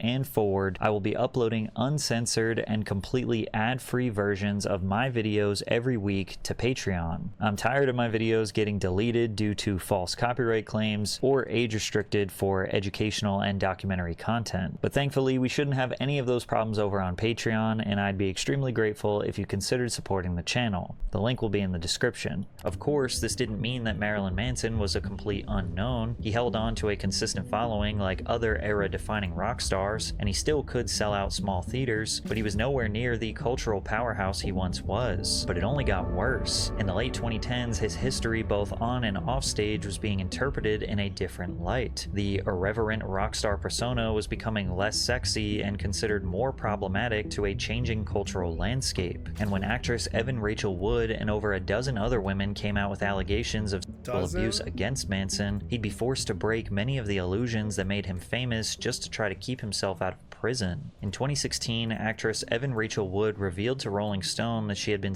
assaulted by an ex-partner. 2 years later, she testified before Congress as an advocate for the legislator to protect the rights of sexual assault survivors. My name is Evan Rachel Wood, and I'm an artist. I am also a domestic violence and sexual assault survivor and the single mother of a young boy. When I was 5 years old, I started working in film, and every day since then, I worked to reach the very privileged place I'm aware that I occupy. And I'm here today to use my position as an artist, survivor, mother, and advocate to bring a human voice to the population of 25 million survivors in the U.S. who are currently experiencing inequality under the law and who desperately need basic civil rights. I struggle to speak to you today because I'm not sure what words are appropriate when discussing this issue. However, if you can't hear the whole truth, you will never know true empathy, and I believe in the saying, if we have to live through it, then you should have to hear it. Throughout the statement to Congress, Wood described a relationship where she was stripped of her agency, was brainwashed, and was frequently abused. She refused to disclose the identity of the man at the time, but that would change in 2021 when Wood said in an Instagram post, "The name of my abuser is Brian Warner, also known to the world as Marilyn Manson. He started grooming me when I was a teenager and horrifically abused me for years. I was brainwashed and manipulated into submission. I am done living in fear of retaliation, slander, or blackmail." Evan was also working on a documentary to be played at the Sundance Film Festival called Phoenix Rising. The doc was created by Wood, her mother, and her on and off girlfriend Ilma Gore. The goal of the documentary was to not only tell her and other survivor stories, but also document her transition to becoming an activist, specifically launching the Phoenix Act, where Evan and her team hopes to create a bill that passes in California and the rest of the USA to bring more rights to survivors of domestic violence. By the early 2000s, Evan Rachel Wood was one of Hollywood's most promising young actresses. She wasn't a household name yet, but after earning critical acclaim as a teenager in 13, many believed she was only one big role away from becoming a major star. Her public relationship with Marilyn was so shocking at the time because she was a 19-year-old with a bright future, and he was a 36-year-old on the tail end of his relevance. She claims from day one of their relationship, things were very wrong. I was a young teenage girl who idolized the music industry, and then the first night, it just hit me like a ton of bricks that this was not what I thought it was going to be at all. And then when I started to see it sort of crumble, and when he started hurting me, and when I was really in such denial and in too much shame to admit to myself that maybe I'd gone down the wrong path. The vast majority of her allegations describe emotional manipulation. However, the most scathing accusation is that he R-worded her on the set of a music video. Marilyn's song Heart-Shaped Glasses was inspired by his relationship with Evan Rachel Wood and the novel Lolita, a book centered around an older man's unhealthy and predatory obsession with a 12-year-old girl. I wrote the song after a day when Evan came up to me and she was wearing the Lolita glasses, heart-shaped sunglasses, as a bit of a joke because people obviously will think because she's younger than me that there's a bit of a Lolita relationship there. And we thought that was very amusing to us, and she has the same sense of humor as me, so she wore those glasses, and immediately that day when I saw her wearing those, the first thing I said to her was, if you break my heart, I'll break your glasses. And I meant it in an almost violent way, but also in a romantic way. Evan starred in the music video in 2007. She wore the heart-shaped glasses, and her character is a little girl who is too young and innocent to be at a hardcore rock show. However, she quickly becomes obsessed with Marilyn, and they end up having intercourse covered in blood. She claims they never discussed the scene before it happened, and that the sex was not simulated. It was real. However, it was not consensual. Normally when you do an explicit scene, it's talked about before. That just didn't exist because this wasn't the plan. It wasn't until the cameras were rolling, my clothes started being pulled off me when things started happening. Very specifically having the thought, wait, this isn't a dream. This is really happening. And this was just the start of a wave of other accusations. She also alleges to have been isolated from her friends and family, as well as put under constant surveillance by Manson. He's hacked into my computer and social media accounts. He was monitoring my every move. I couldn't reach out to anybody to say, I did this to Cloud Candy. Not like sadistically like hurt her in any way or form, but just I got into her Facebook and spied on her, and I feel so bad about that. I need help, because if he caught me, I'm not proud of it, you know. I paid the cost. I lost the relationship. I lost the love of my life. I paid what I should have. doing that, it would be up for 2 days getting yelled at, pleading my case, trying to talk him off the ledge. He just knew how to break you down. Looking at Manson's own words from a 2009 interview, he admits to extremely manipulative behavior. And every time I called her that day, I called 158 times. I took a razor blade. Many of Wood's supporters were proud of her for speaking out. Those of us who have lived it experience PTSD listening to her, and that is how we know how real it is. You could never truly understand unless it's happened to you. However, others were suspicious of the credibility of her stories. It's sick how people can publicly accuse someone of something so heinous while repeatedly showing their picture all throughout the show, and blatantly condemning them based off one party's word of mouth, all without a fair trial, not waiting until both parties have had their day in court first. Marilyn's cult-like fan base immediately rushed to his defense, trying to find any evidence that made Evan look like she was lying. She specifically stated that Manson left her brainwashed and manipulated into submission, but others assumed she was a fully aware adult in a consensual relationship. No, if you don't know what you're getting when you get into somebody who looks like this, you're an idiot. I said that right at the day that I watched Evan Rachel Wood's documentary. I was like, I know this sounds like shaming, and I'm not shaming her. I'm glad she got him, and I'm glad she exposed him, and I'm glad that he kind of fell, you know. And this is harmful to him too, and I'm glad that they got him for what he did. You know, it's like he was a criminal in the end, but I'm sorry, if you can take one look at him, and you know what was going to happen. You can take one look at him and you can see that this is a freak of a monumental caliber. Just embarrassed and ashamed. I know, because I am too. I wouldn't dress up like him, but I was never a visual freak like him, but I am a mental freak like him. I'm a mental freak like him. Of her behavior afterwards. I have egomaniacal fucking shit too. Like when she dressed I wrote dark ass shit too.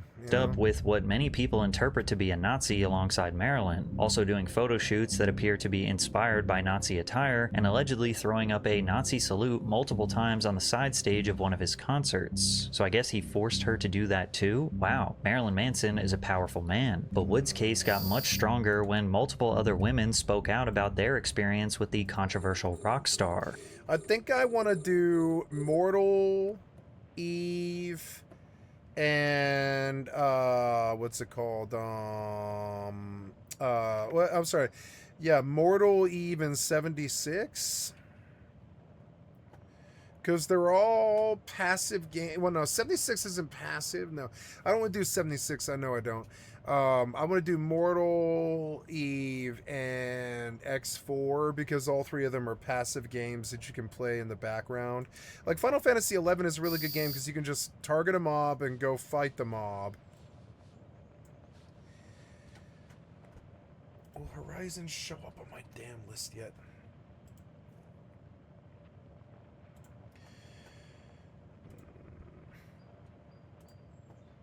Like, can I install the damn launcher? Will you let me do that? I don't think so. I think it's gonna force me to.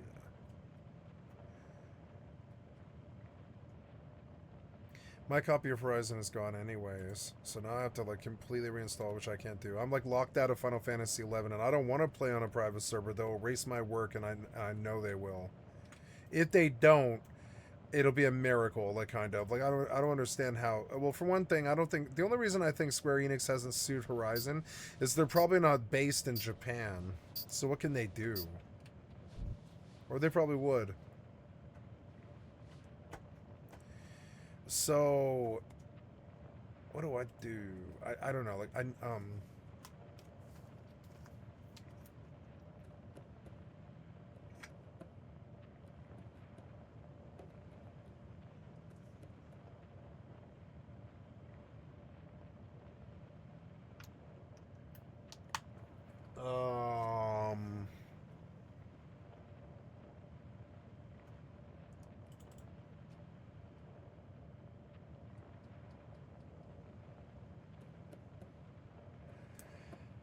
do I have the Horizon installer in here? I do. This is 1.114, but they'll just update the launcher. What do I care? Run this thing, because this one always worked for me.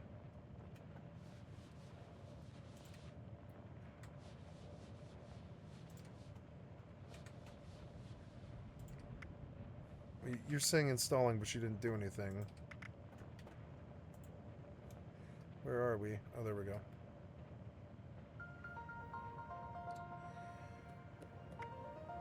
There's the launcher.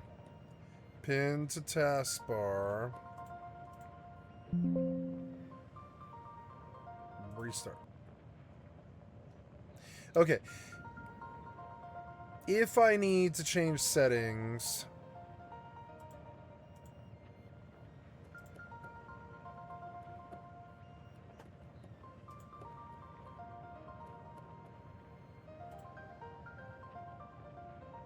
At data roaming.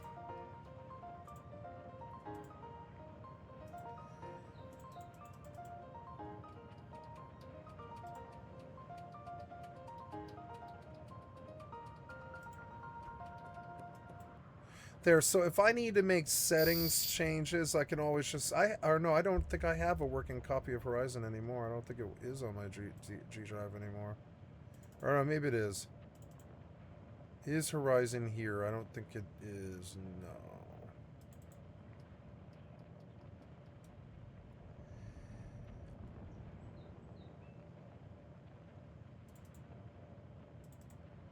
Yeah, no. Oh, maybe it is. No, it's gone. So I do need to install Horizon, and I need to just do settings again, which is fine, I suppose. I want this to be permanent, but wait, what, you are downloading to C, are you? Okay, well then fine, just erase this copy of Horizon, it doesn't take that long. It'll be nice to have it installed, I just don't, I don't want to do all the work of setting up the client again, it's such a pain in the fucking ass. I lost my macros again, because my D drive corrupted, and I lost my copy of Horizon. I don't know. I'm not sure. I'll do this. I'll install to my... Well, no, I don't want this installed to my C drive, though. I don't know.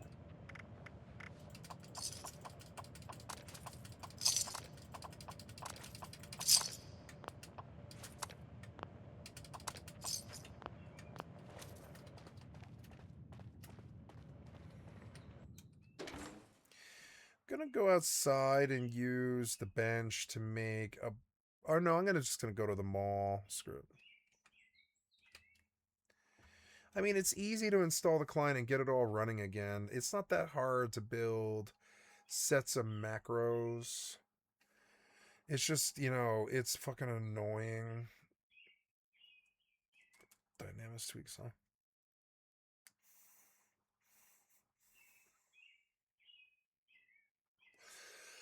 I'm going to install this on my C drive, but no, I think I want to uninstall it, actually.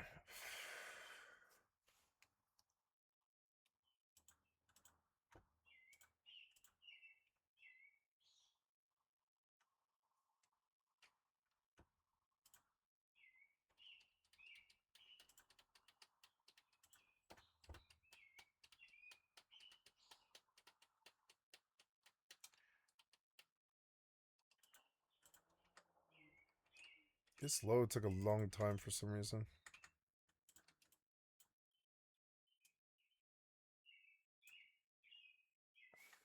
Getting cold. I'm going to shut the door.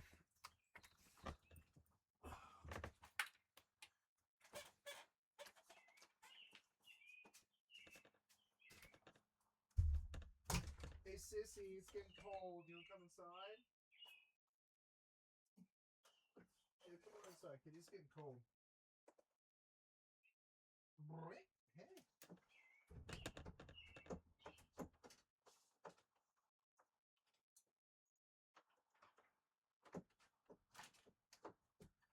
Good kitty.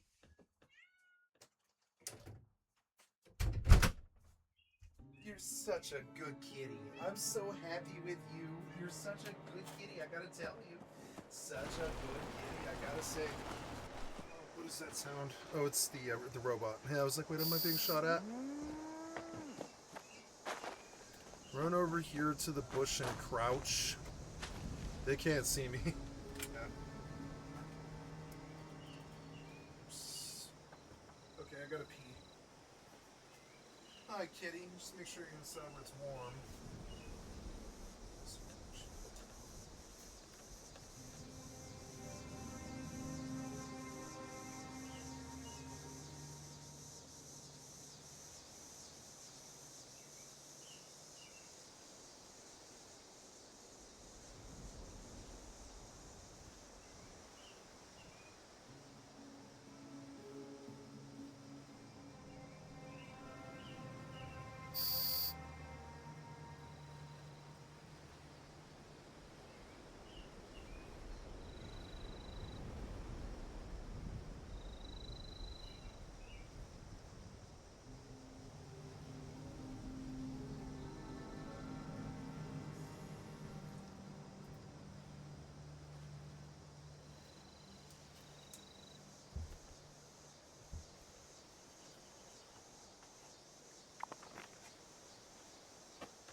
Nice. That was a good payout. I found a nice, quiet, dead system that I'm going to try and flip by myself. Right now, it's at 0.03%, so it's like I have to do a hundred. I guess I have to do like 100 of these. I don't really know. I don't think it calculates it till the downtime.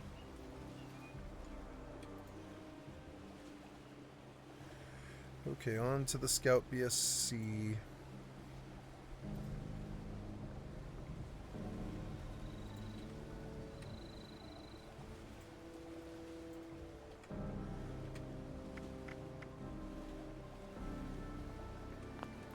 Oh, I'm here to use the crafting bench, but there is none. I'm just going to go to the mall then. Hi, kitty. I just wanted to make sure you were inside where it's warm. Yeah, that's a good kitty. I love you. Hi. Yeah, would you like some lap and come and relax in the evening? Yeah. Getting older, it's good to rest those old bones. Mm-hmm. Come and rest your old bones down by the lap.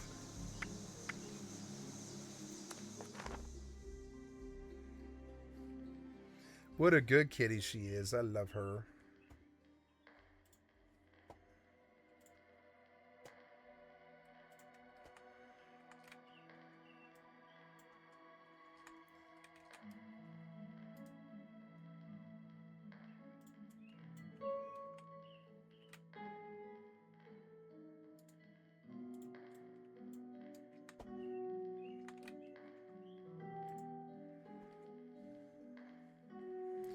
Oh, my beautiful kitty. She's so beautiful. My lovely little beautiful kitty. I love her so much.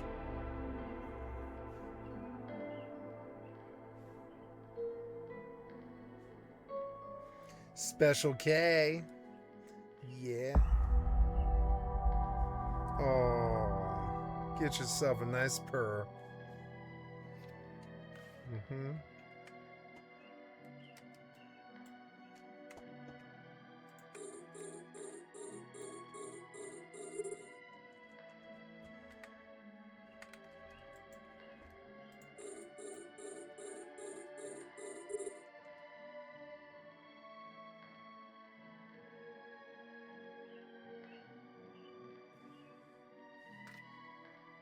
Yeah, go get some food.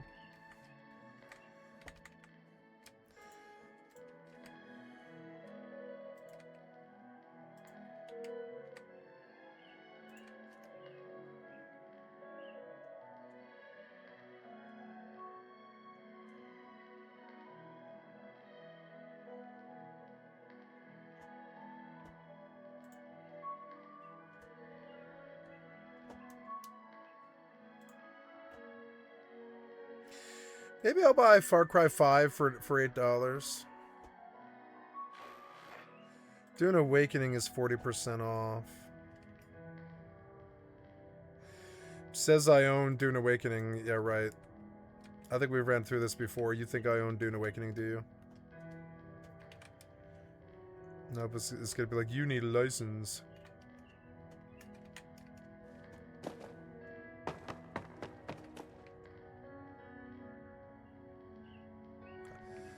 I love the music.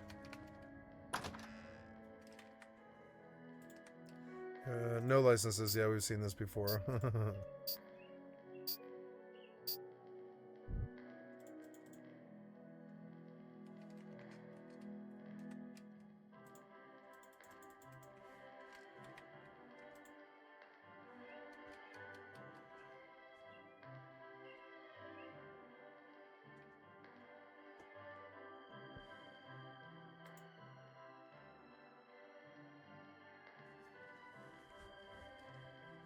It's in my lap.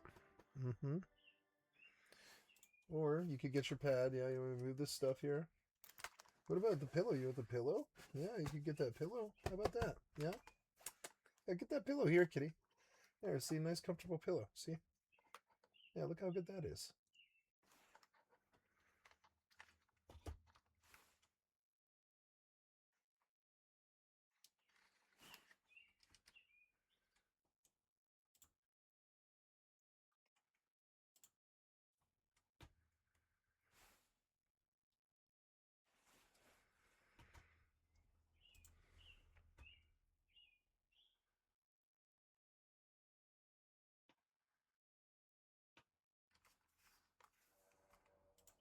They're making Dune Awakening single player, which makes it sort of appealing to me, sort of in a way. I like those little survival builders, but I don't like the premise very much. Hey.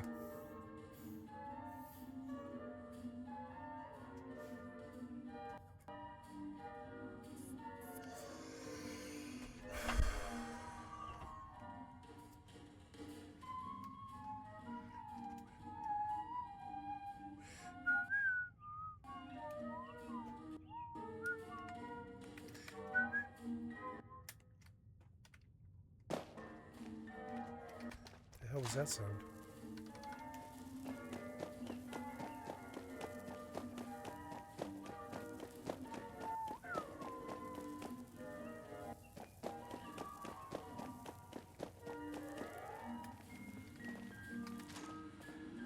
Odd.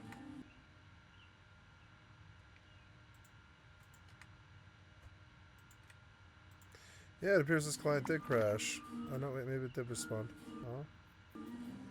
Are you responding? No, it did.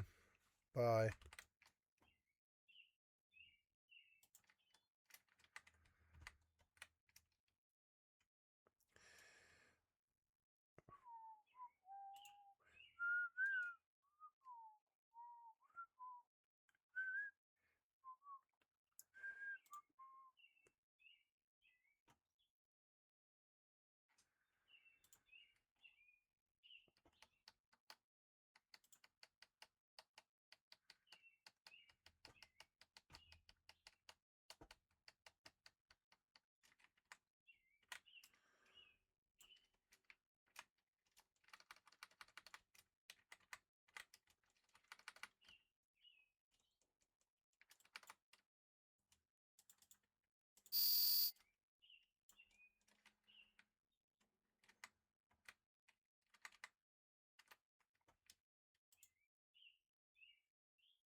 Oh, I got a working copy of Horizon. That's a passive game that plays in the background endlessly.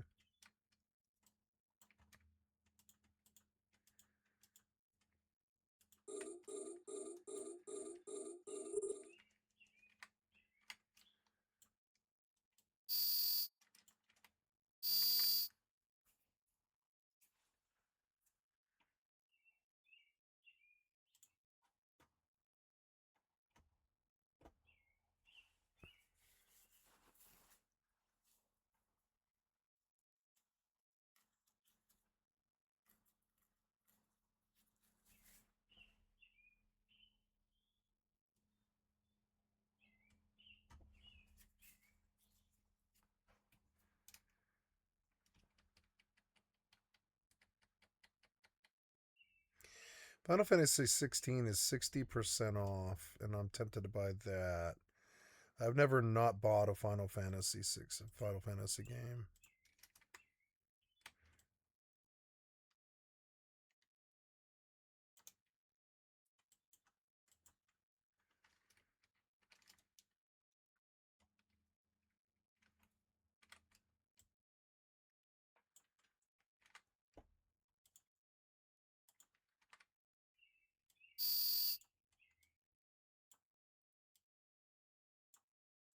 Hi. Well, hello. Well, you're a good little kitty. Yo, listen to her purr. Yeah. Cute little kitty.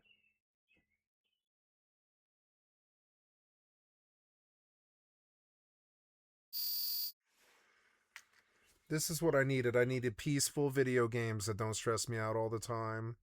And just jump in the maelstrom when I feel like it, like Fortnite or Overwatch or Rust or something, right? But I mean, like, yeah, but I need passive, slow video games like this to just sort of like roll into the future.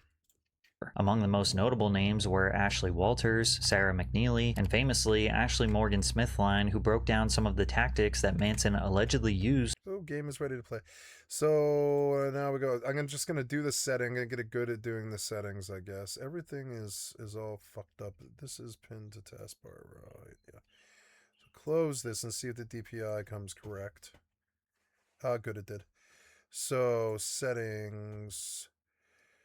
Sound, always plays sound. Gamma, max number of sounds 20. Launcher music, graphics, console, window, borderless windowed. 1920 by 1080. We'll do 2560 by 1440. And graphics will be, yep, that's good. And menu resolution is fine. Graphics stabilization, environment, and font should be high. MIP mapping should be high. We'll listen to this kitty purr, yeah. I'm just petting her. The DPI screwed up again. The Horizon Launcher seems like it's not acting right, but we don't know. So graphics wise, we do bump mapping. Yep. And then extensions. Hi, kitty. Yeah. I'll keep on petting you. All maps, aspects, balloon, CFH block, chains, change call, Chatmon. I used to use Chatmon, but I don't think I want to.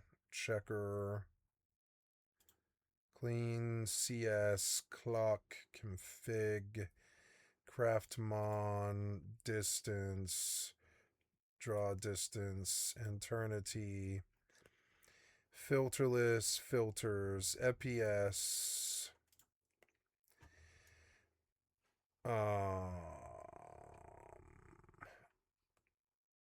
Oh, listen to that cat purr. She's loving it. She's loving this. I am GUI style. Instant AH. Logs. Oh, you love this kitty? Yeah, I think you do. I got one hand free, baby. One hand free for you. to control her mind. First couple nights we hung out, I was allowed to sleep and he slept. And it was little things that, like, you know, we were shooting and all of the windows were blacked out, so he would lie to me about what time it was and tell me, oh, it's only midnight, and it was, you know, maybe 6 in the morning and it was late outside. And it's just the lies got more and more. What I've read about getting someone into a cult is you deprive them of food, you deprive them of sleep, and you deprive them of talking to anyone. All those things were true. Like, if I would fall asleep at 1 in the morning, he would start playing really loud music and wake me up, and then I had to go do a line of cocaine to wake up and keep partying with him and entertain him. And although these should be taken seriously, much of the focus was on the physical and sexual. No, that cocaine stuff, that's all you. He didn't do that to you. You did that to you. Listen to this cat purr. Well, I'm just rubbing. Yeah. I mean, I like you, kitty. Yeah, you gonna sit on your pillow? Okay. What, you want more? Well, I'm not giving you any more. I'm not made of pets. I'm not giving you free pets anymore. You have to give me some love. Nameplate, minimap, legacy, AC, tune shading to the game.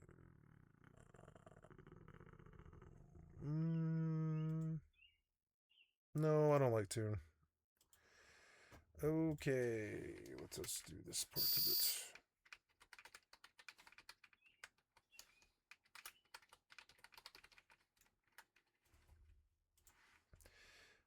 Oh, one more thing. No, I guess it's all right. I guess I will just mute this for a moment when it first loads.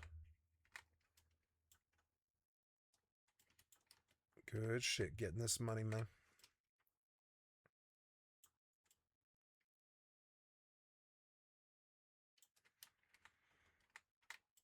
Abuse. Ashley claimed that the R words became too frequent for her to count. It was from 2010 to 2012. I can't, between 20 and 300. I don't know. It just got more and more violent as time went on. He would like my ribs. He didn't hit my face. You know, I was a model as a job. He didn't hit my face. He definitely, my inside of my thighs, my inside of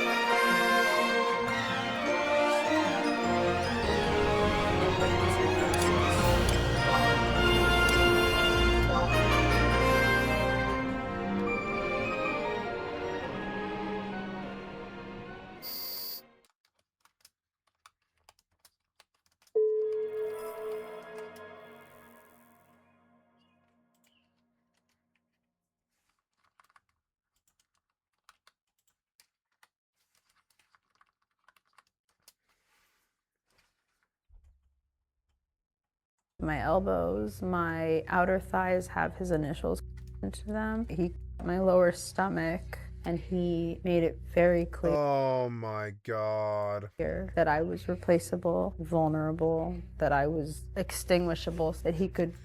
This isn't how relationships should go.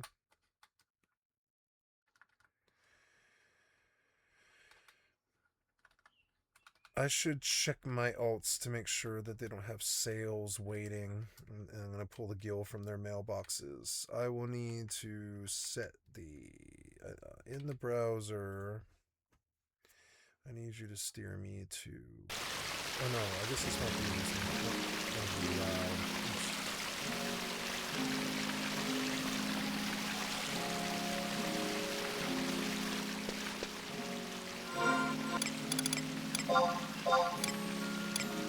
Thank God for the iPods.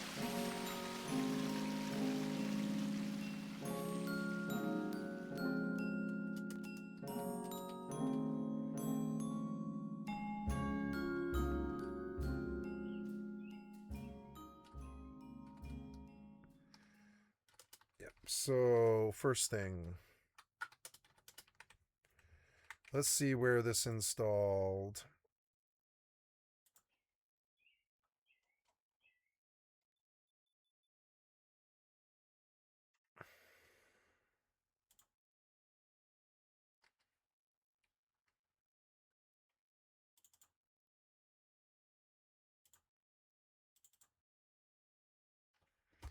So maybe it is still in roaming, I guess. So settings, miscellaneous, open launcher, install folder.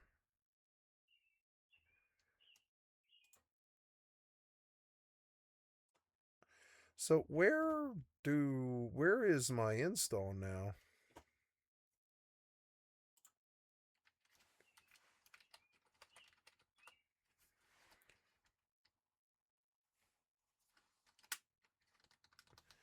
Well, yeah, but where's the install itself? I don't know where you stuck it.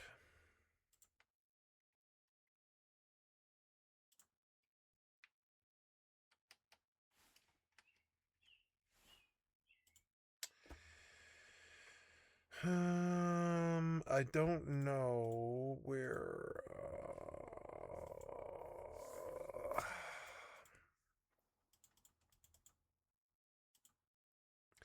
I don't know where you install this. I wish I had like an install path. Where you don't tell me or what? I really don't know where you stuck this. You didn't put it on my D drive, did you? Oh, you did. You put it on the D drive. Okay, well, there. At least I found it. Okay, it's on my D drive, huh? Okay, well that's acceptable if you can like keep the fucking launcher running. So anyways, Square Enix. Now I'm going into scripts default, and I'll have to write a new script file.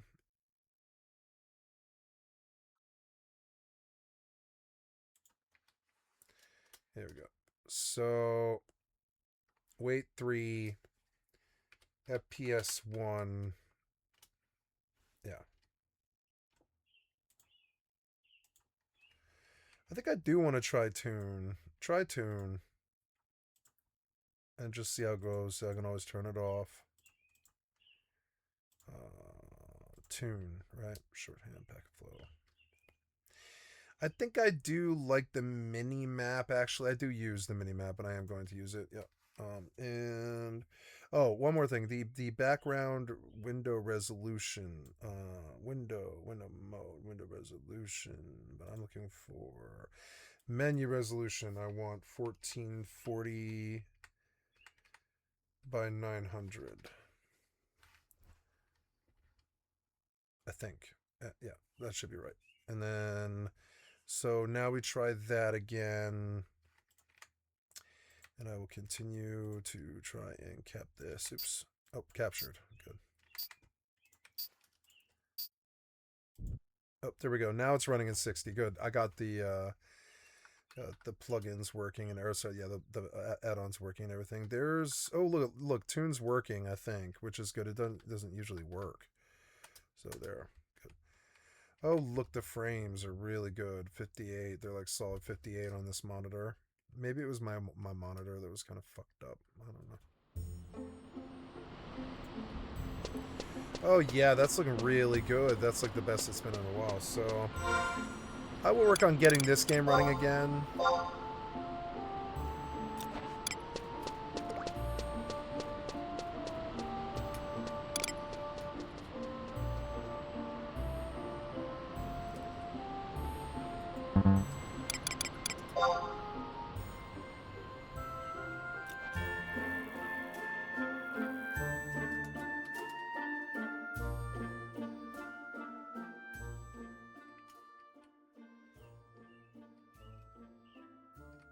I want to go out to like a different...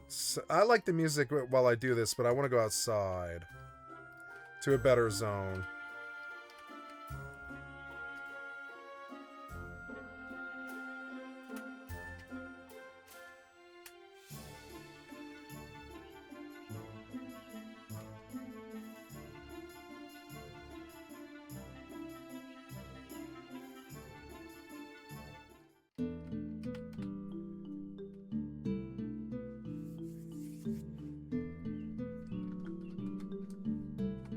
Do Final Fantasy stuff. I like Final Fantasy.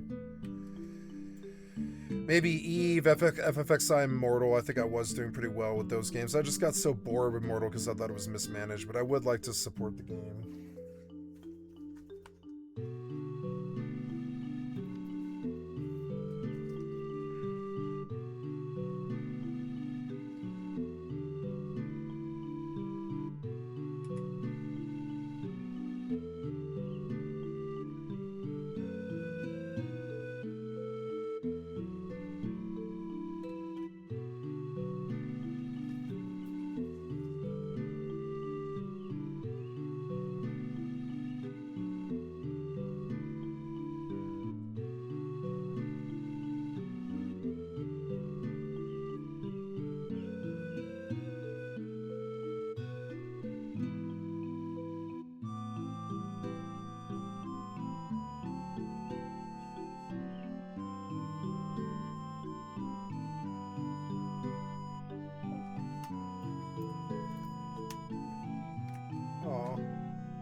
Where's the clip to this thing? Yeah.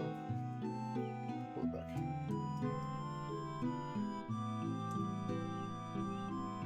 Is it endlessly broken now? I think it is. No. Wait, no, I think it's fine.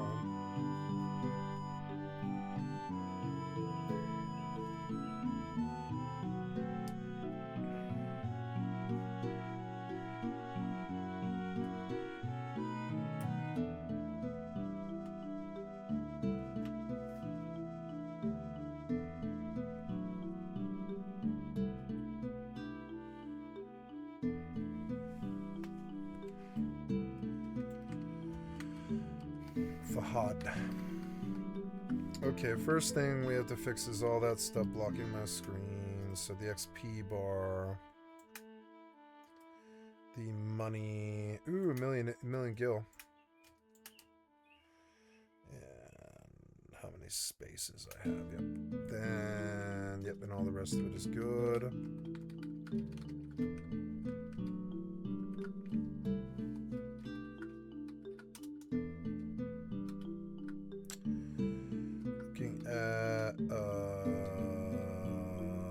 Mouse. I want inverted chase cam.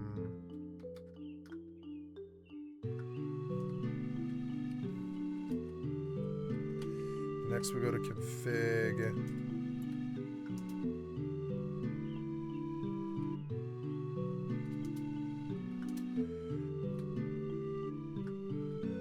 Chat filters I need foretels.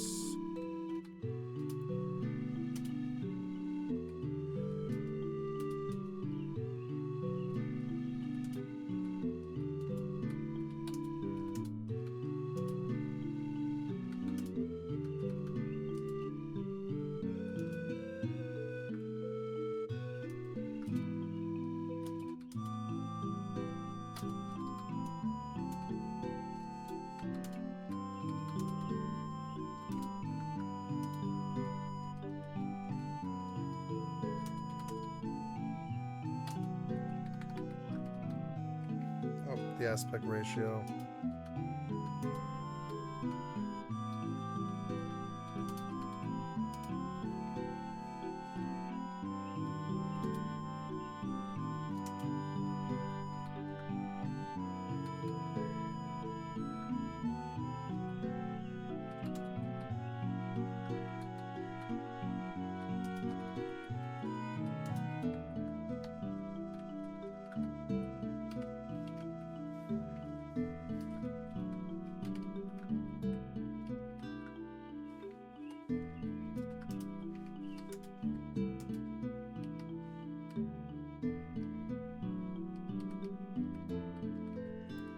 I'm gonna try one more experiment now.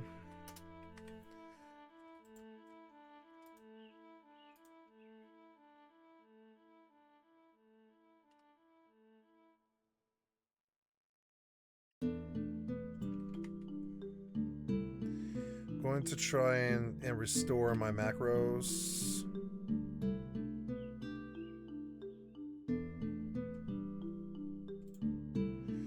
I've done it before.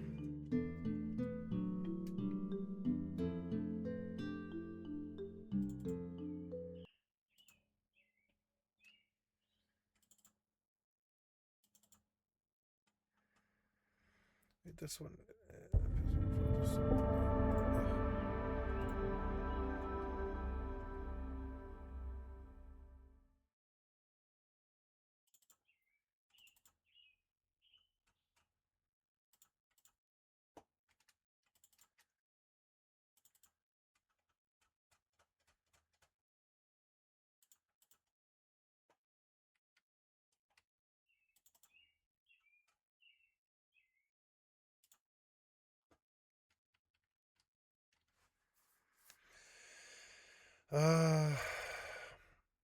I don't know where my fucking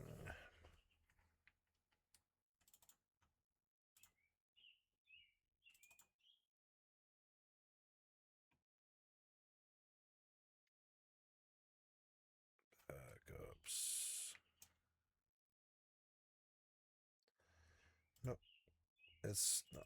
There is a temp and user, temp, Skycat, no. User, temp, user. It's not it, though, is it? I don't have my macros. I guess I didn't back them up. I thought I did.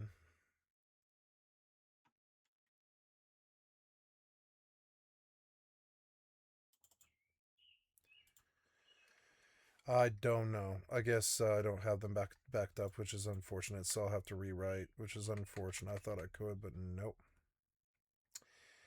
I wish you could sync them, but no.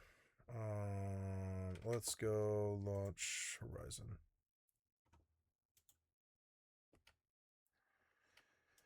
I want to go even sharper than this. I wonder if I can. I think I have before.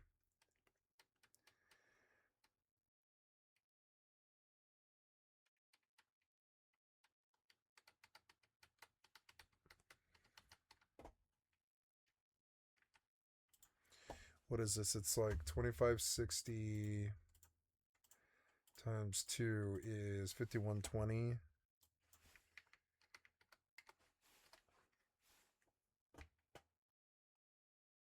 And 1440 times 2 times 2 equals 2880. See if I can get that. This still seems a little big. A little big, maybe like smaller might be better. 1440 by 900. I don't know what else I could do. 1680 by 1050. 1680 by 1050 maybe. I don't know. 1680 by 1050. See if that works. Okay, go home and launch. And now we go back and look. Cat Sky.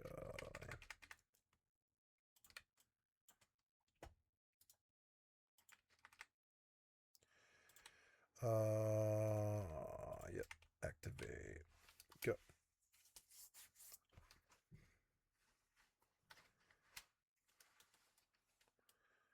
Yeah.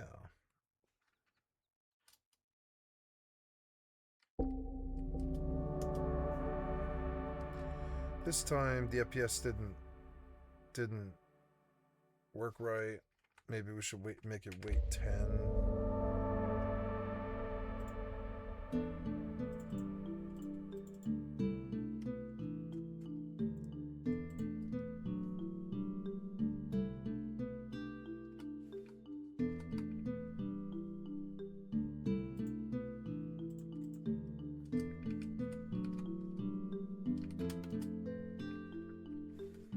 Yeah, it runs very well, and it looks good too.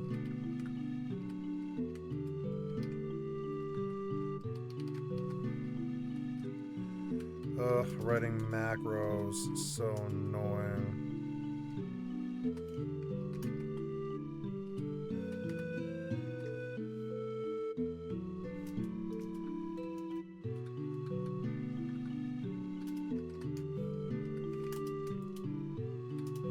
Oh, I should go worry about money and stuff.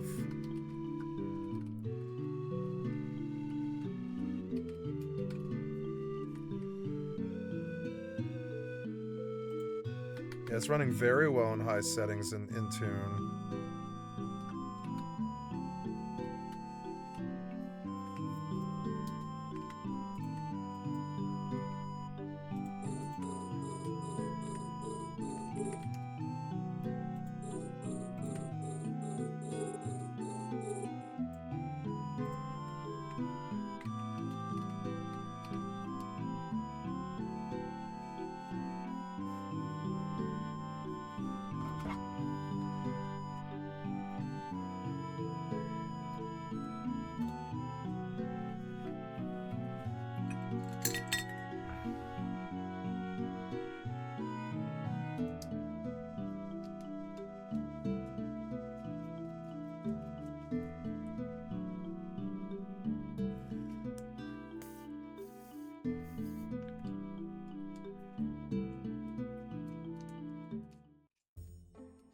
Oh, this strip did it? Oh no, this thing's stripped, I think.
No money, huh?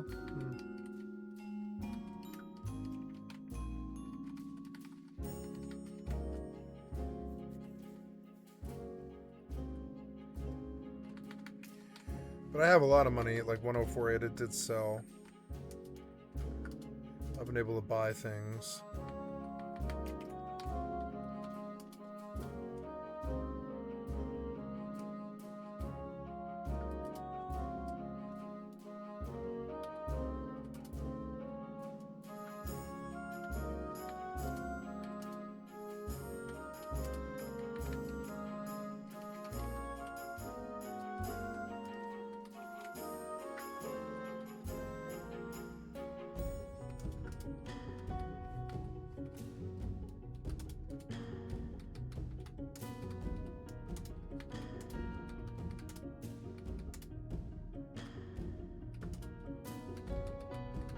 It's not that bad to set this game back up. Who cares if the private server dies? I fucking love this game. I forgot how much I love this game. I do love this game. I like the music. I like the whole vibe. Yeah, I don't think X4 is it. I think I'd rather play Eve and FFXI and like Mortal maybe. Rust and Mortal. I don't know. I feel like, yeah, the frames are doing fucking great.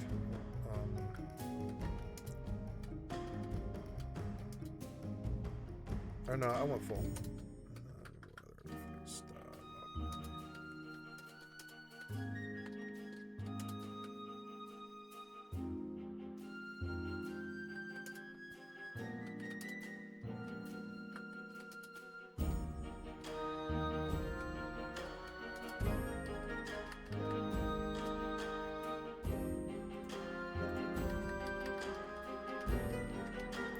It was running really well.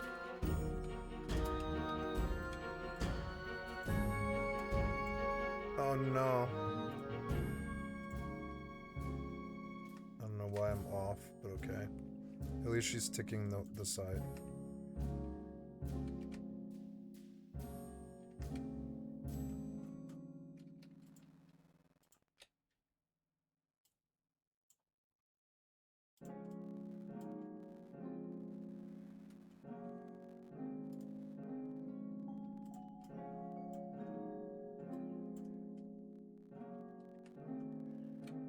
I found a really good, like the most quiet system I've ever found.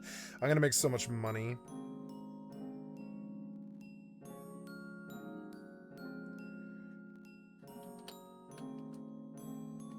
Gonna put some of this stuff away because I think I can. Yeah, I can. Look, I'll just stack this stuff till I need it and I want it.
No, wait, that's my shield, but yeah.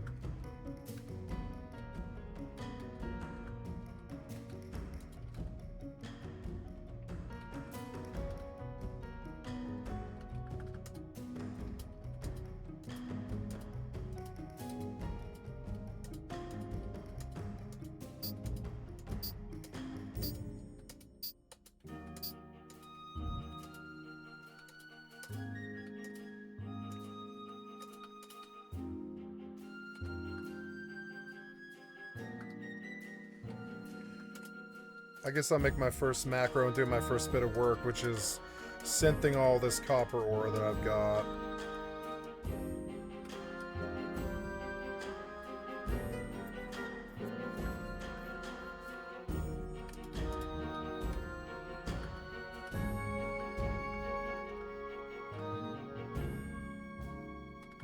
Are crystals at the bottom now? Oh no, here they go. Yeah, give me like 2 of these.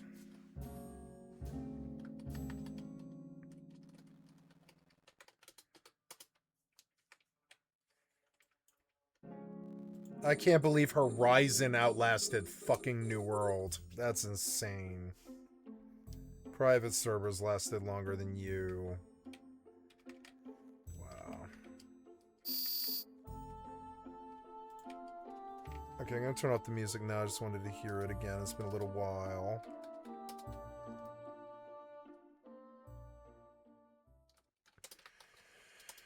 Okay, so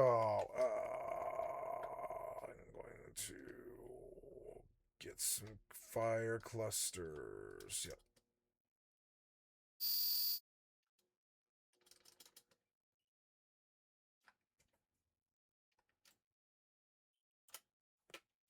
And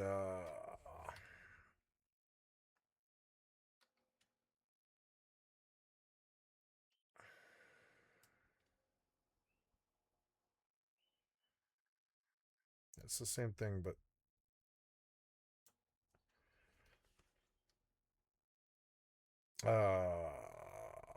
or no, no, no. Maybe that's my target, actually. I don't know. Maybe that's my target. Oh, that is my target, yes. So it would actually be like let's put this up here and this stuff up here where it's like less intrusive, like that. And then we'll bring you up right here and then you up right here. Good. And then you right here. Yep. Good. Now. So I want to, now it's real laggy right here, but that's okay because there's so many fucking people here. I could reduce how many people it renders if I wanted to. But look at, I'm already out of it. I want to, I wanted to go back inside, I guess, actually, and synth, but I need to make the last synth macro. Last synth. I want you to, I want to delete. Change name, make it RDM. And then in it, oh, that won't work, will it? It's got to go, yeah, so you're going to have to come over here, and you could go there, and you could go, well, no, I guess you can't really go there, can you? Let's pull you up. I want to be able to read it, so bring it down, and then get you out of there, bring you up over here, maybe. Then you, yep, good, and then you, or no, you come down, you come up. Wait, that didn't work. Come over. You come up here, yes, and then you come up here, I think, and then you here, and that's a bit more uniform of a UI. And when you're targeting, it looks like that.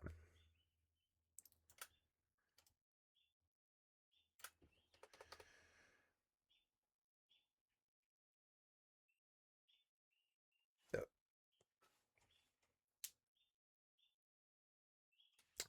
And that's how we know. And so good, then I go back in and I make a last synth macro. How's this going? We gotta kill this thing. Kill this thing.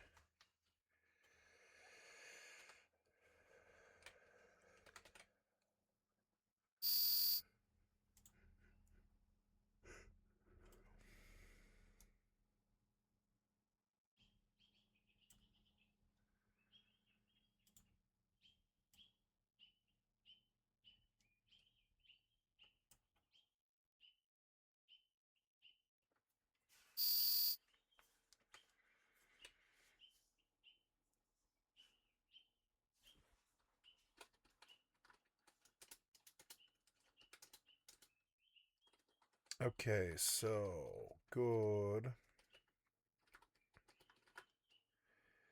Better. Yep. And then I got to write macros, so that's a slow thing, but this one isn't slow. I can make this one fast. It's down on the number 6 key, or well, so it's actually like number 4. Yeah, 4, right. Number 4. We want less synth. Less synth.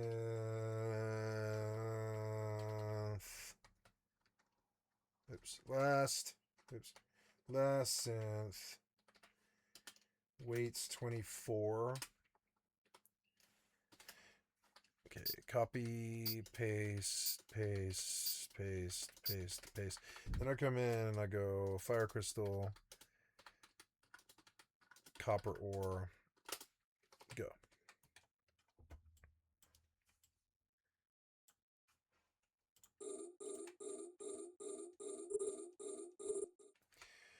Okay.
Games that play themselves should always be in the mains on my channel. Even if I have to dig into the past to get them. At any moment, and he would remind me when I was tied up or when I was whatever, that I could you at any time. Many of these women were also featured in the Phoenix Rising documentary, which indicated that they had sort of banded together to take down this alleged monster. The allegations were piling up, and Manson could not stay silent. He responded to the claim saying, "Obviously, my art and my life have long been magnets for controversy, but these recent claims about me are horrible distortions of reality. My intimate relationships have always been entirely consensual with like-minded partners. Regardless of how and why, others are choosing to misrepresent the past. That is the truth." But it's not hard to see why some people might think there is truth to his art when he explicitly said one of his most violent and disturbing songs was about Evan Rachel Wood. But that damage is part of it, and the song "I Want to Kill You Like They Do in the Movies" is about my fantasies. I have fantasies every day about smashing her skull with a sledgehammer. However, women would continue to come out and describe the alleged abuse they suffered at the hands of Manson. See, this is why I cancel them in my personal life condo, because it's like I hear them say stuff like this and I'm like, but that's so weird though. That's not what I signed up for. Upwards of 16 different women made very similar allegations. He would deprive them of sleep and food and supply them with illicit substances. Nearly all of them claimed to have some sort of PTSD from his actions. One even claimed that Manson pulled a gun on her. There were also allegations of whipping, beating, and other physical harm that coupled with photos of bruises and scars, which many have countered with being nothing more than consensual BDSM intercourse that is now being reframed as abuse. And just like so many of his past controversies, Marilyn's own words and actions made his past performance art look more like him hiding in plain sight. On a now deleted episode of Dinner for Five from 2002 featuring Marilyn Manson, Andy Dick, and actor-director Andy Dick, Jon Favreau, Marilyn and Andy tell the story of an independent film he made called Groupie that has since been destroyed so the public can never see it. Did you get it distributed? No, because when I showed it to my manager, he said, "Please hide the masters. If anyone sees it, shouldn't do any career fuel." The film, in Manson's words, depicts a girl who could have been 18 or younger that comes to a real-life party he was hosting. They describe all kinds of depravity she was subject to, including taking drugs. He did not tell anyone in the party that they were filming or who this girl was, so they didn't know if what they were witnessing was a prank. This girl shows up, he lures her in, and she's, he's let her be there. He starts to get her to do certain things, and those are the things that maybe should be discussed. No, but it gets really scary, and everyone in the room didn't know whether I was kidding or if it was a joke. Wait, let me describe the first thing he tries to get her to do. He tries to get her to drink Pogo's urine. He pees in the wine glass, and then she's like, "You do it!" And he drinks it.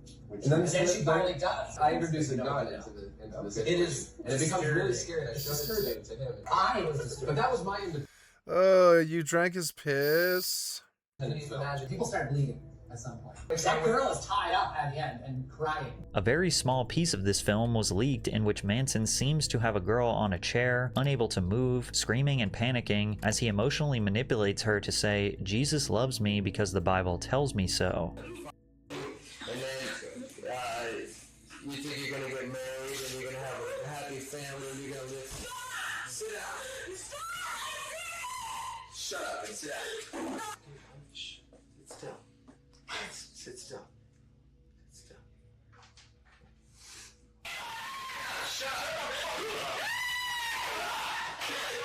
This is torture and I don't want to hear it anymore. Create mystique and there's him next to Andy Dick, and it's like, why did I like this guy ever in the first place? Intrigue during a behavior he was accused of actually committing by countless real women. That does not make it fact, but it does, and participating in the I mean, like, look, this is the guy, you can see he's not hiding. This partially sadistic lifestyle as some sort of kink, or were they genuinely being tortured and manipulated with no way to escape? But some women did more than just speak out. They took their issues to court in hopes of bringing Manson to justice. Esme Bianco, an actress best known for her role in Game of Thrones, filed a civil lawsuit alleging sexual assault, battery, and even human trafficking. The claim stemmed from Manson flying her to the United States under the false pretense of appearing in a film and music video produced by Manson, neither of which was ever released. During her visit, Bianco claimed she was threatened and abused repeatedly by Manson. He was also sued by both Ashley Walters and Ashley Morgan Smithline, as well as an anonymous woman under the name of Jane Doe. Even Marilyn's longtime record label, Loma Vista, immediately dropped him after the heat continued to pile on among the press. Former guitarist for Marilyn Manson, Wes Borland, said the allegations were true. Wait, Wes Borland was in fucking Marilyn Manson? Interviewed by the Twitch channel Space Zebra, Borland said, "Marilyn Manson, I was in the band for 9 months. He's not a great guy. Every single thing that people have said about him is effing true. So relax about the allegations towards the women. Like when people say bad things about these women and they're coming after him right now, F off. They're speaking the truth. I was there when he was with Evan Rachel Wood. I was at his house. It's not effing cool. That's all I'm gonna say about it. The walls were caving in on Marilyn. Nobody that actually knew him in real life was coming to his defense. So he decided to defend himself by filing a lawsuit against Wood in anticipation of her documentary release. The suit claimed that Wood and her romantic partner, Ilma Gore, had defamed Manson and caused emotional distress in an attempt to derail his career. His introduction states that the two women recruited, pressured, and coached others to make heinous, untrue accusations against Warner, forged a fake letter from a real FBI agent to create the false appearance that Warner was under FBI investigation and his victims were in danger. Marilyn also provided a screenshot of a text thread where Evan and Ilma are allegedly drafting the fake FBI letter and what it's going to say. The FBI agent who was on this letter confirmed they did not author or approve the letter and no investigation was implemented on Marilyn. However, a criminal investigation was opened shortly after the news broke in 2021, with cops raiding Manson's house and analyzing all documents, art, and footage that could incriminate him. But in 2025, the Los Angeles County District Attorney's Office announced that they had not found significant evidence to warrant charges against Manson. Of course, this was not a clear and cut statement of innocence. A 15-year-old case of sexual assault is an extremely difficult crime to prove, but one by one these cases were being closed with no information given to the public. Esme Bianco's case was settled out of court in 2023. Ashley Walters' suit was dismissed multiple times, although it is worth clarifying that it was not based on any direct evidence that exonerated Manson. The case was dismissed before the trial could even begin due to issues regarding the statute of limitations. However, some fans would come out and shed light on the fact that Walters possibly joined the fight against Manson because he fired her as an assistant. There's some things about what she says that are suspicious in her Instagram post. She says that their professional relationship ended. It's very euphemistic. Instead of saying what I think she meant is that I got fired. So I think that she was fired, probably for incompetence, who knows, but she prefers to say that they parted ways. Our professional relationship ended. And she says that he has threatened her financial security. Now, what does that mean? Does Marilyn Manson actually have some kind of control over his personal assistant's financial security? I guess what she means is he fired her.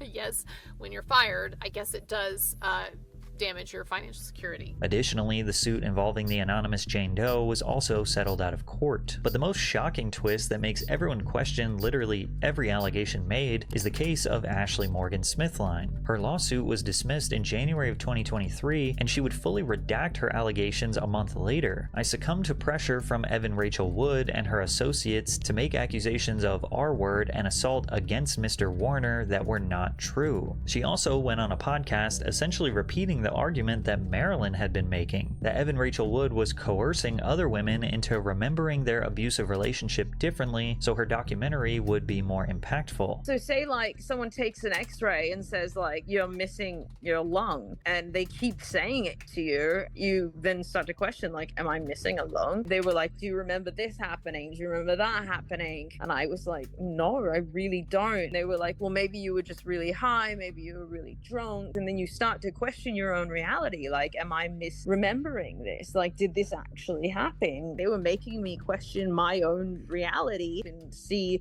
her documentary, how sick I look. They were doing it when I was well malnourished and well sick and drinking and being given drink and being given lots of drugs. And this complete 180 has only made this situation even more confusing. For supporters of Manson, Ashley changing her story was the final proof that Manson was was not a predator, but rather just a victim of cancel culture. However, many felt that Ashley's revelation was too abrupt and out of place. To them, it seemed like he used his money and power to pay off and silence all these other women to stop them from pursuing their cases even further. While Marilyn Manson has successfully managed to evade any legal repercussions for the allegations, his own personal attempts to prove he had been defamed were massively unsuccessful. There are no verdicts in the many court cases involved in this story, just dismissals and settlements, leaving for more questions than answers. We do know that throughout his entire career, he never minded being looked at as a monster by the masses. In fact, he seemed to take great pleasure in it. All you have to decide if it was all an act, or if he was just hiding in plain sight. Those who argue that he has been proven innocent are doing so baselessly, and the individuals that paint him as a sadistic abuser are essentially using his music and videos as evidence, which can easily be brushed off as performance art. Then again, if we learned anything from the singer David, it's not entirely impossible that someone's art can give clues or straight up admissions of them committing heinous crimes. But check out this video if you want to hear more about that.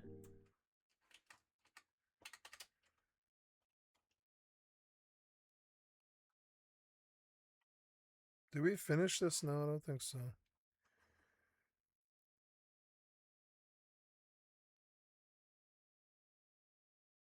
Selwyn did the whole...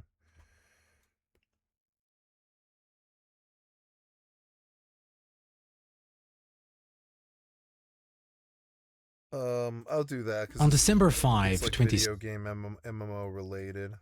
the MMORPG community, perhaps the most fatigued yet fiercely desperate fanbase in all of gaming, was blindsided by a sudden announcement: Ashes of Creation.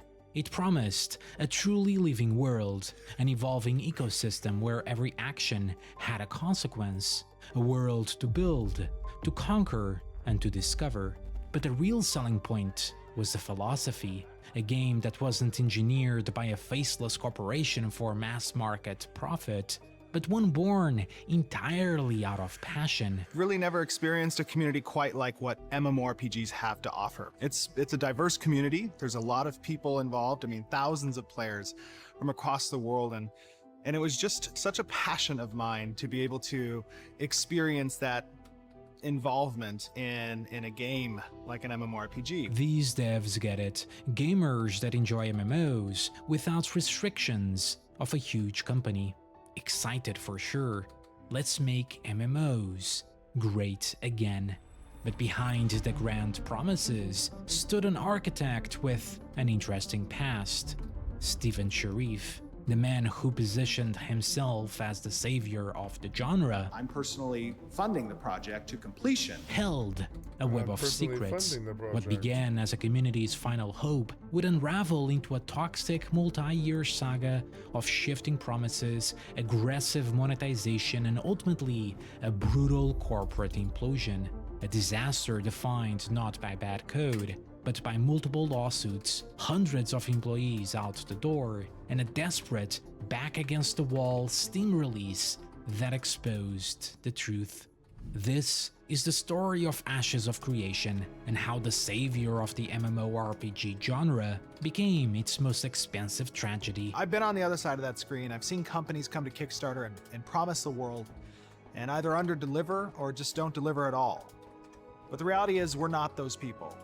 I brought together a team of industry veterans who've spent over 40 years combined working on MMORPGs and have created some pretty amazing titles. That's what we're going to do here with Ashes of Creation. We're going to create an amazing game, a game that you can be proud of.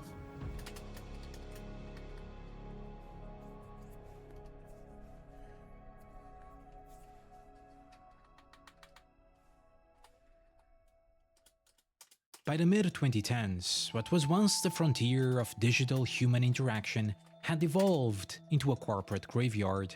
Beyond a few enduring giants, World of Warcraft, RuneScape, and Final Fantasy XIV, the MMORPG genre was effectively stagnant. The market had become an ecosystem of pure nostalgia exploitation, systematically flooded with soulless clones, predatory microtransactions, and crowdfunded vaporware that vanished into the night with millions in backer cash. Hi, I'm Jeremy Walsh, This profound fatigue is exactly why millions of players pinned their final desperate hopes on Ashes of Creation, and stepping directly into that void was a man who claimed to be one of them, Stephen Sharif, someone who truly believed that at the core of a great MMO was the community. In my experiences first starting to play MMOs when I was 7 years old, back in 1992, playing Neverwinter on AOL, that was $6 by the hour. It's all about, again, the community and the people that you play with. You know, it didn't become so much the game that I was playing, more so that the friends who I had made online, they were playing those games too. And I always found that as we moved from MMO to MMO, you know, we moved with our group, so to speak. And through the years, Steven logged thousands of hours across the titans of the industry. But it was a game called Arcade that truly altered his trajectory. In less than an hour, members from White Order will be joining kittens from across the world. I was playing a game called Arcade, and I loved Arcade. I thought Arcade was awesome. But I got super jaded in Arcade because a lot of the guild that I had at the time, a lot of people quit because the monetization practices of the game were super kind of predatory with the pay-to-win model, with the labor that they had to do. Arcade was supposed to be yet another savior. To some, a masterclass in sandpark design, offering player-driven economies, high-seas piracy, and total territorial freedom, until its publisher strangled it with aggressive pay-to-win monetization. The community felt betrayed. Sharif felt motivated. You see, Steven possessed something the average disgruntled gamer did not: an immense, independent fortune. In 2015, he founded Intrepid Studios. His power is a lot of Sharif money. had assembled a core team of 13 Eat the industry pennies. veterans, plucked from the ranks of Sony Online, Epic Games, Triarch, and more. Over the past several years, having played MMORPGs, I was kind of not impressed with what has been coming out of the genre. A lot of pay-to-win, cash grab style games. Like and you, I just Stephen felt Sharif. that there could be something better. And, you know, if you want to get things done right, sometimes you just have to do them yourself. By late 2016, they had a functional prototype, a game that promised a living world where player choices dynamically altered the landscapes. But the most impressive aspect of Ashes of Creation was how it was being funded. Our project is privately funded, largely from yours truly. We want to have freedom from corporate overlords, said Stephen Sharif. He estimated the core build would cost $30 million. He claimed he was ready to bankroll it. He presented himself. Yeah, maybe for mains, when I just watch videos all day and stuff, I'll do Mortal, Eve, and FFXI, because they're all passive games I don't really have to worry about very much. They all require attention from time to time, but they don't require you to pay attention like 24/7. And in that way, I hope to ride that. I might even put the game titles on my stream. I might go up under just chatting or whatever, or even like EVE Online, but yeah.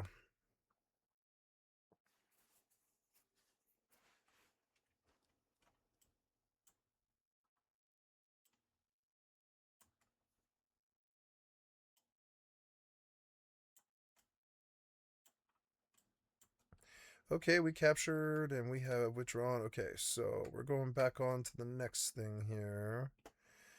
A Scout BSC-1.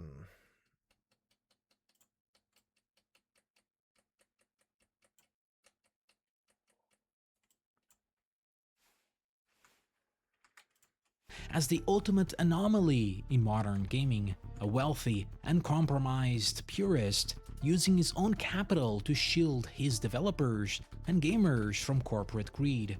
He was the passionate hero the dying genre had been praying for. People were undoubtedly excited, and in 6 months, on May 1st, 2017, that hope coalesced into a single defining moment. Intrepid Studios launched their Kickstarter campaign. The reason we're here on Kickstarter is because we want to expand the scope of our project. We want to make it bigger and better. We also want to give an opportunity to you to participate in that community development, to be in on our discussions of design. We feel that Kickstarter and crowdsourcing is a pretty good avenue towards that development. Ashes promised to bring the massive back, to massively multiplayer, the rebirth of the MMORPG, and the goal, a modest $750,000, but hoping for much more, with top-tier backer tiers scaling up to $10,000, with the low price of $400 to gain access to the very first Ashes alpha build. Within 60 minutes, $300,000 flooded the gates. In less than 12 hours, the core goal was shattered. Within 2 weeks, that number crossed $2 million with more than 11. Yeah, it's funny how much people wanted to believe these Star Citizen types and Ashes of Creation types.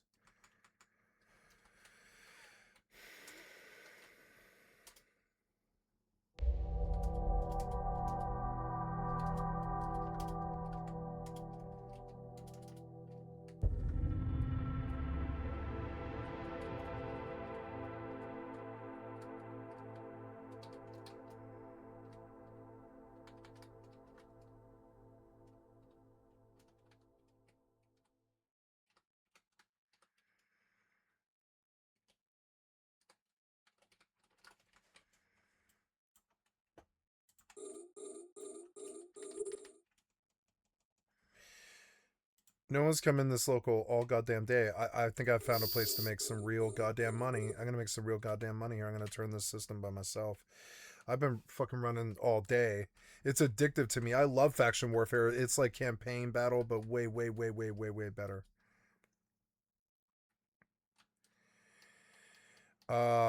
Next page. Or no, I'm sorry, I was going to Kuzat's. Or, I don't know, is that the first one? I don't know. It's not the first one, is it? It is, yeah. Yeah, take me. Okay, let's turn on some music.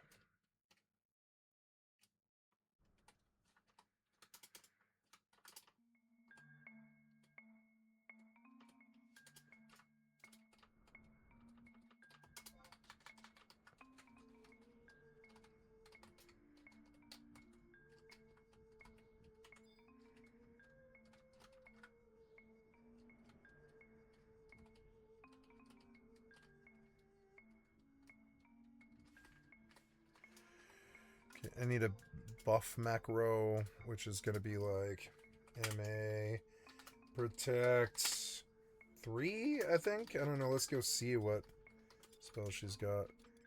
Protect 3, shell 2. Protect 3. Wait.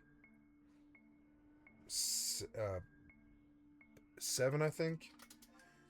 MA shell 3. Right. Then MA Utsusemi Ichi.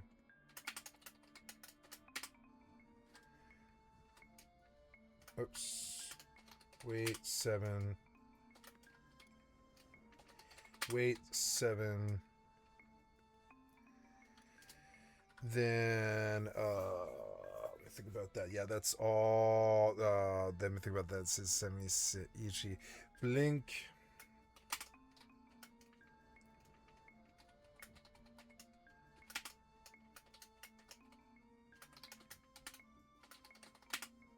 I think this is actually 10. MA.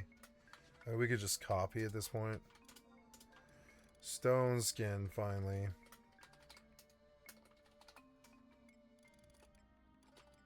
And finally, Phalanx.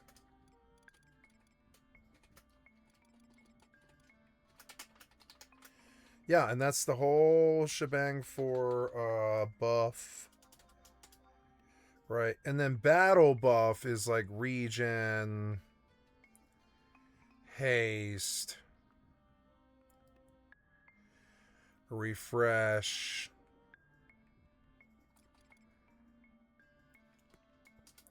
there's in Blizzard. So it's like, but all those things I can give myself, like time myself. So these are all me, right? Yep. Dot. Okay, so then I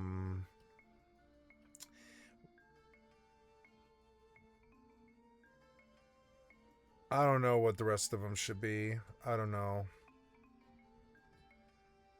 I think I just do that stuff. I don't think I do anything else. I guess I could have like a nuke spell. My best nuke spell. What's that? It's like water. No. It's fire 2. Fire 2. Arrow 2. Stone 2. Water 2. So let's do that. We'll make like a nuke macro. Nuke. MA fire 2.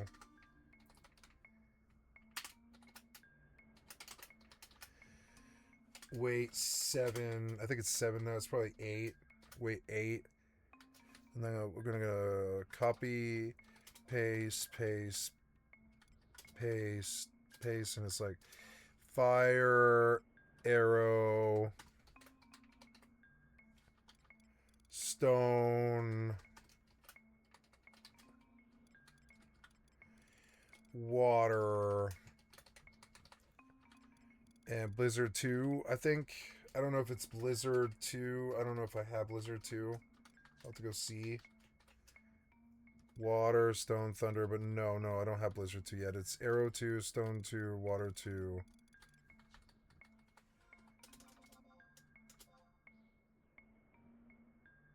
Fire 2, air 2, water 2. Eventually I'll get Blizzard 2, but for now we'll just run a Blizzard 1 because that's still something very powerful. And then what else? Do I have any like really powerful AoE spells? Not really. No, I don't have any AoE on RDM. It's like anything that I need that I can cast on them. Yeah, slow, haste, paralyze, silence. Oh, I need silence. That's a very important spell. Silence. Oops. MA, silence, T. Okay, now the last thing I do is I log and I save this macro set so I don't have to worry about it ever again. I'm not dumb. I'm not dumb. I'm so used to this stuff.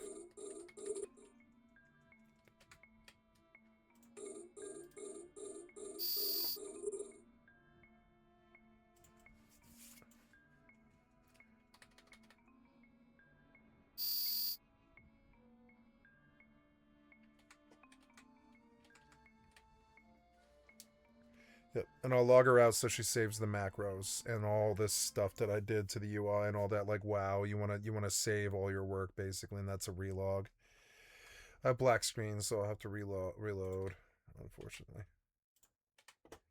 That's okay. We have a working copy of Horizon. I can even craft and fight. And it took me what, like an hour? And I like that because it's like that's about as long as all the other games take too, which is cool. I wish I could play Horizon's Forbidden Dawn.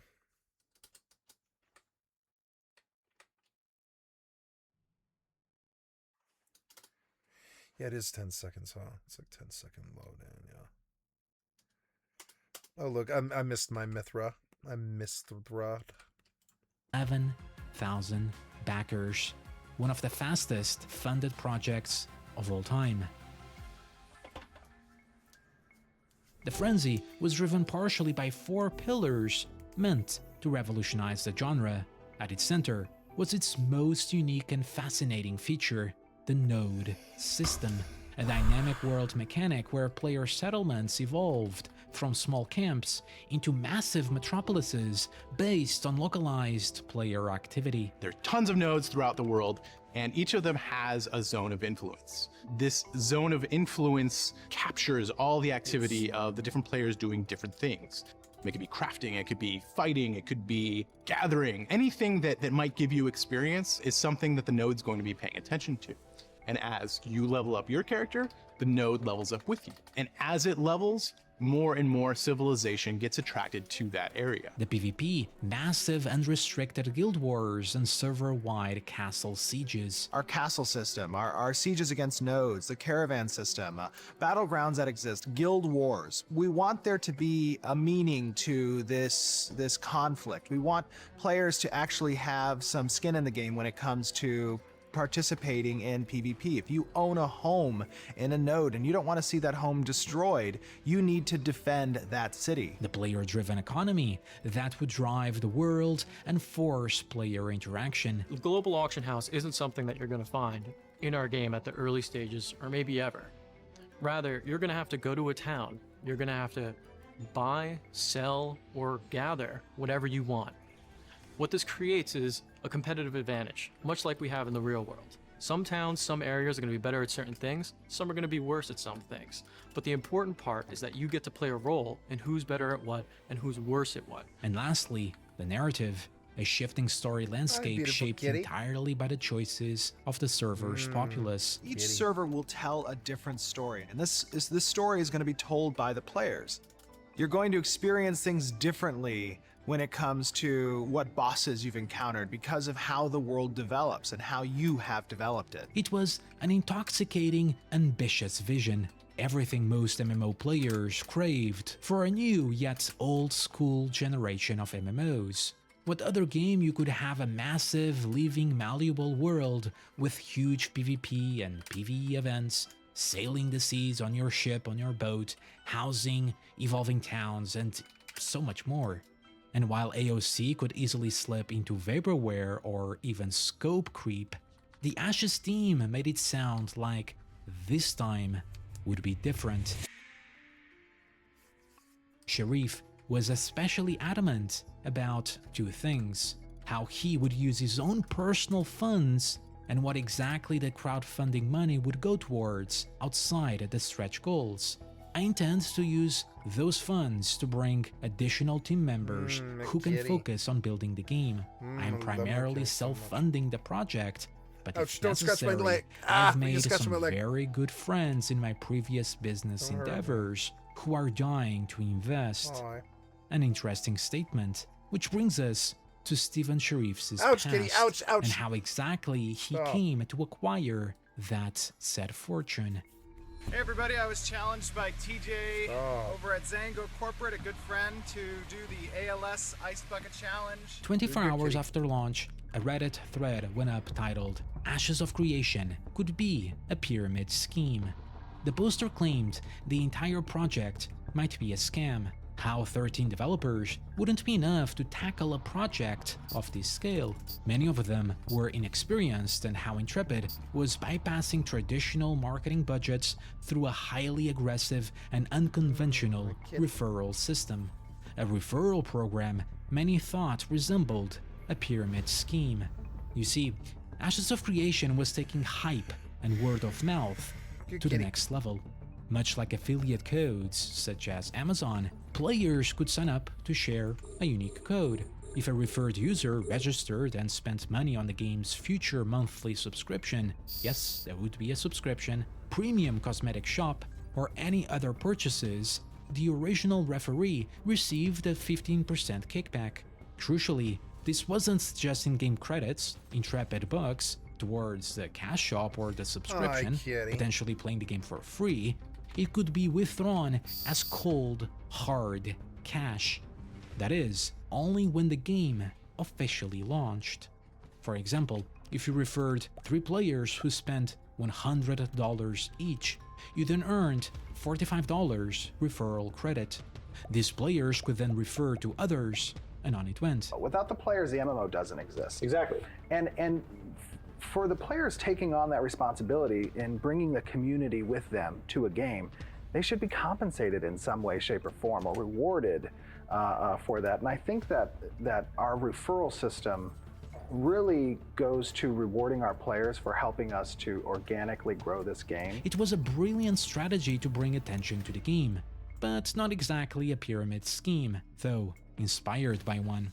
To put it clearly, a pyramid scheme is a fraudulent business model where participants make money primarily by recruiting new members who pay to join. Each new recruit's entry fee or mandatory purchases flows upward to those already in the scheme. There's little or no genuine product being sold to regular customers outside the scheme. And because it depends on constant recruitment, it's mathematically unsustainable. It will always run out of new people, leaving those at the bottom with losses. In the case of the referral program, it was far simpler and more direct. If person A referred person B, only person A received the benefit from that specific referral. There was no multi-level chain. Person A didn't earn anything from people that person B later referred to person C. It was a single-level system, not a pyramid. Of course, though, this program became prominent among content creators, YouTubers. Just want to make you aware of my referral link for this game in the description below. If you sign up to the game through that link, it helps support my channel. In fact, PM the was original part of the, referral thing. program specifically targeted YouTubers, advertising how you could make tens of thousands of dollars through this system if you could convert your subscribers. The main problem was, if it wasn't already shitty enough, with a Kickstarter, this program wasn't just about purchases for the game, it included Kickstarter pledges as well. Meaning if you referred someone and that person pledged hundreds of dollars on a backer tier, you would earn 15% of that pledge. A brilliant way to further fuel pledges, resulting in record-breaking funding, but also something that did go against Kickstarter rules, as profit sharing is strictly prohibited. Kickstarter's compliance team ultimately took no punitive action. Intrepid quietly amended the program at their request, decoupling the cash incentives from the crowdfunding pledges, along with the aggressive push towards content creators. And the program solely worked against purchases made for the game itself.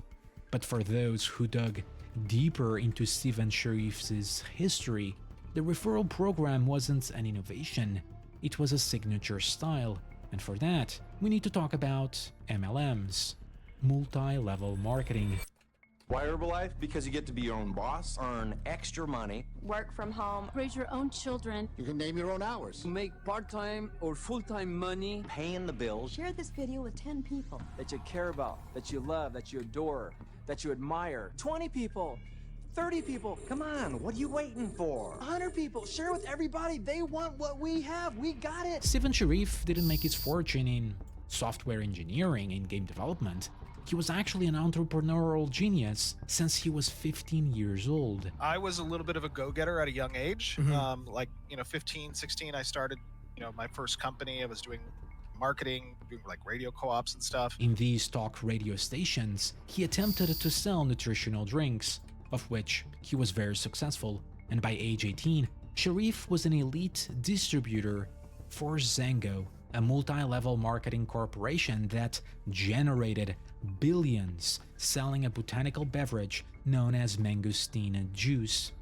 Now, Zango was a juggernaut of controversy. In 2006, the FDA issued a stern reprimand to the company for marketing the juice with illegal, unverified health claims, ranging from anti-inflammatory properties to cancer treatment.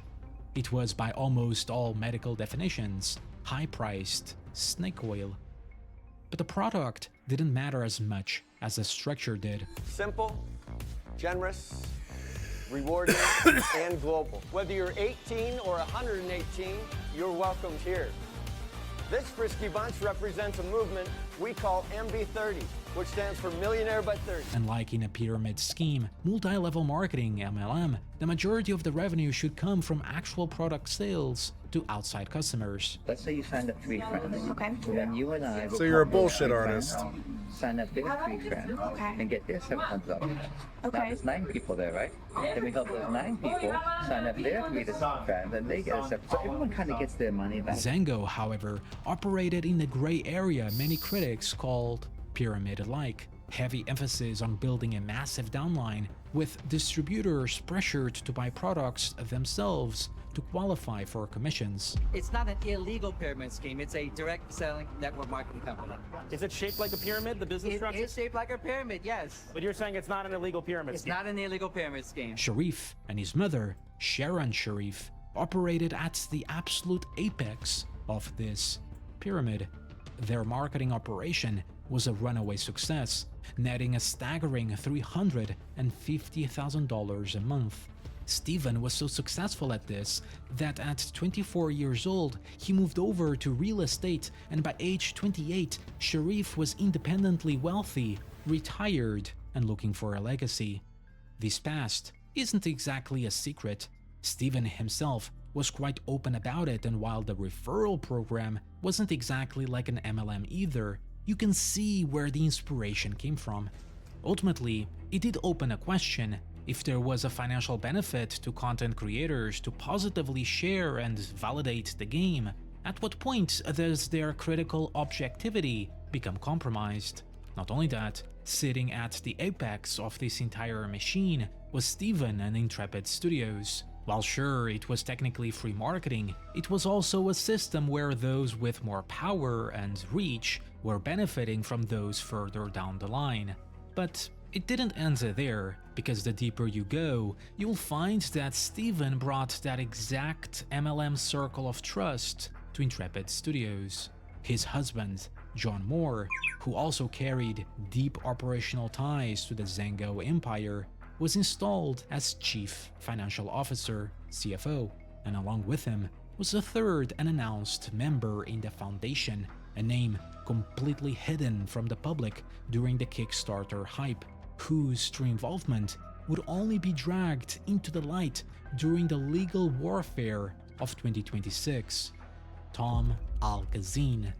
Alkazine was a family friend, a mentor, and a legendary figure in the multi-level marketing underworld. He had quietly injected $2 million into Intrepid's early coffers. He was also a toxic asset. I'm going to explain how the Vima business opportunity could make a positive change in your life. In fact, how Vima could make your dreams come true. It's worked for our family and it can work for yours. So let me show you how it works. Just 1 year prior to the Ashes Kickstarter, the Federal Trade Commission had permanently dismantled Alkazine's previous venture, Vima Nutrition, classifying it as a massive, illegal pyramid scheme.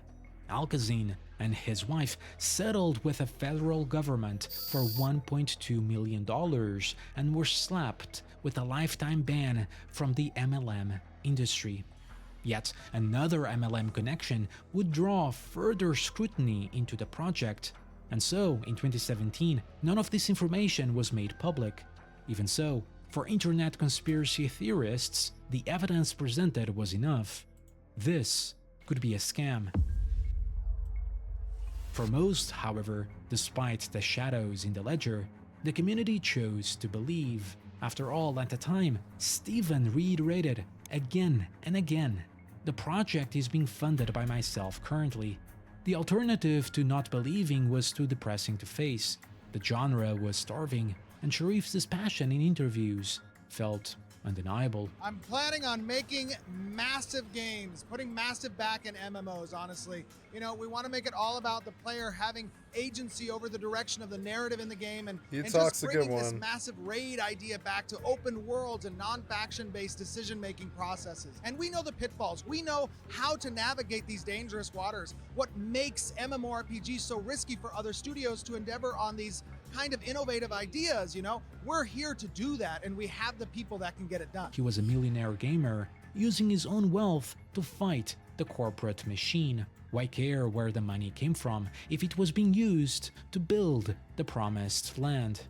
When the curtain fell on the Kickstarter campaign in June 2017, the number stood at $3.27 million, with nearly 20,000 backers.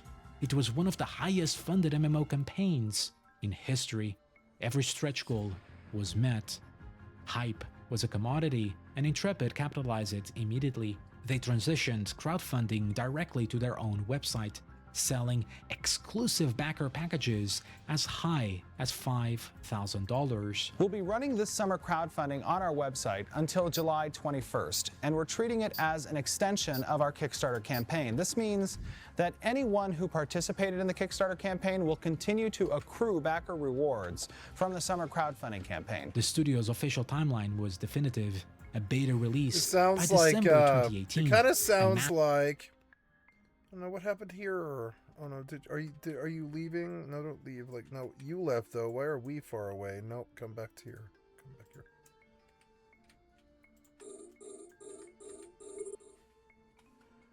I'm gonna turn off the music now. Just yep, I don't want it competing. So there, kill that guy.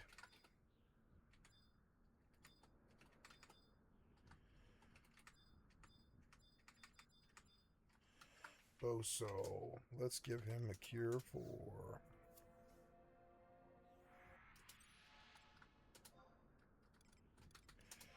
And a cure 3. And a cure 4.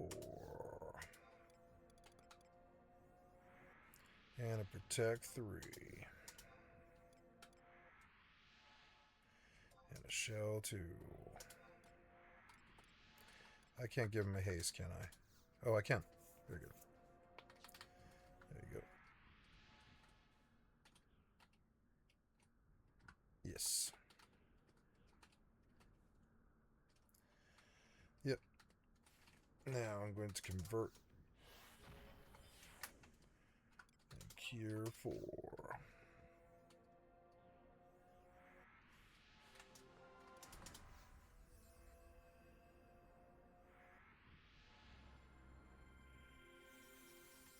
Yep, I'm not gonna do it all the time. I just saw you damn near dying. Oops.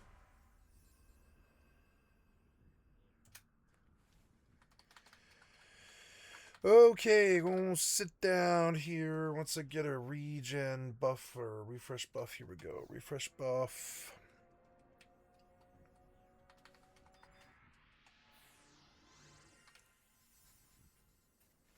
Ooh, I missed Final Fantasy XI. I think I want to keep it in the rotation. Even FFXI Immortal most of the time, and then Rust at the starts of the wipes, I guess. Yeah.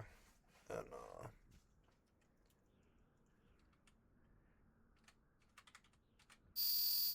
Massive next-generation virtual world featuring dozens of interconnected systems built completely from scratch in Unreal Engine 4.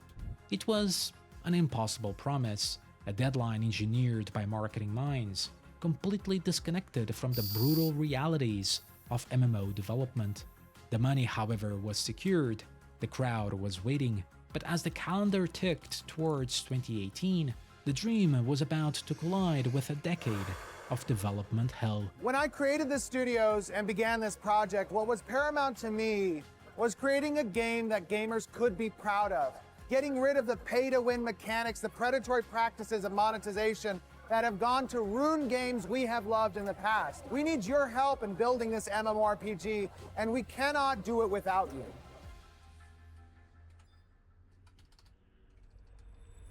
By late 2017, Intrepid Studios entered Alpha Zero. It was a highly restrictive testbed, accessible only to employees, close family, friends, and curated invites. We'll get to that later. But unlike the tightly guarded vaults of traditional publishers, Steven Sharif chose to pull back the curtain completely. Instead of hiding the cracks, he streamed them. All right, guys. Welcome to our regularly scheduled monthly Q&A session, our live stream. We got a special treat for you guys today. We are going to be doing a live playthrough of our pre-alpha build. Sharif broadcasted raw, unpolished, and frequently broken gameplay directly to YouTube and Twitch. In an industry where crowdfunded projects routinely vanish behind NDAs and heavily curated vertical slices, this radical transparency felt revolutionary. Sharif was playing his own broken game, answering questions and building an unprecedented level of parasocial trust. If the game looked rough, It was simply proof of honest work. And even more exciting was the premise of an Alpha 1 phase, the version that would be available to backers of highest tiers, starting at $400.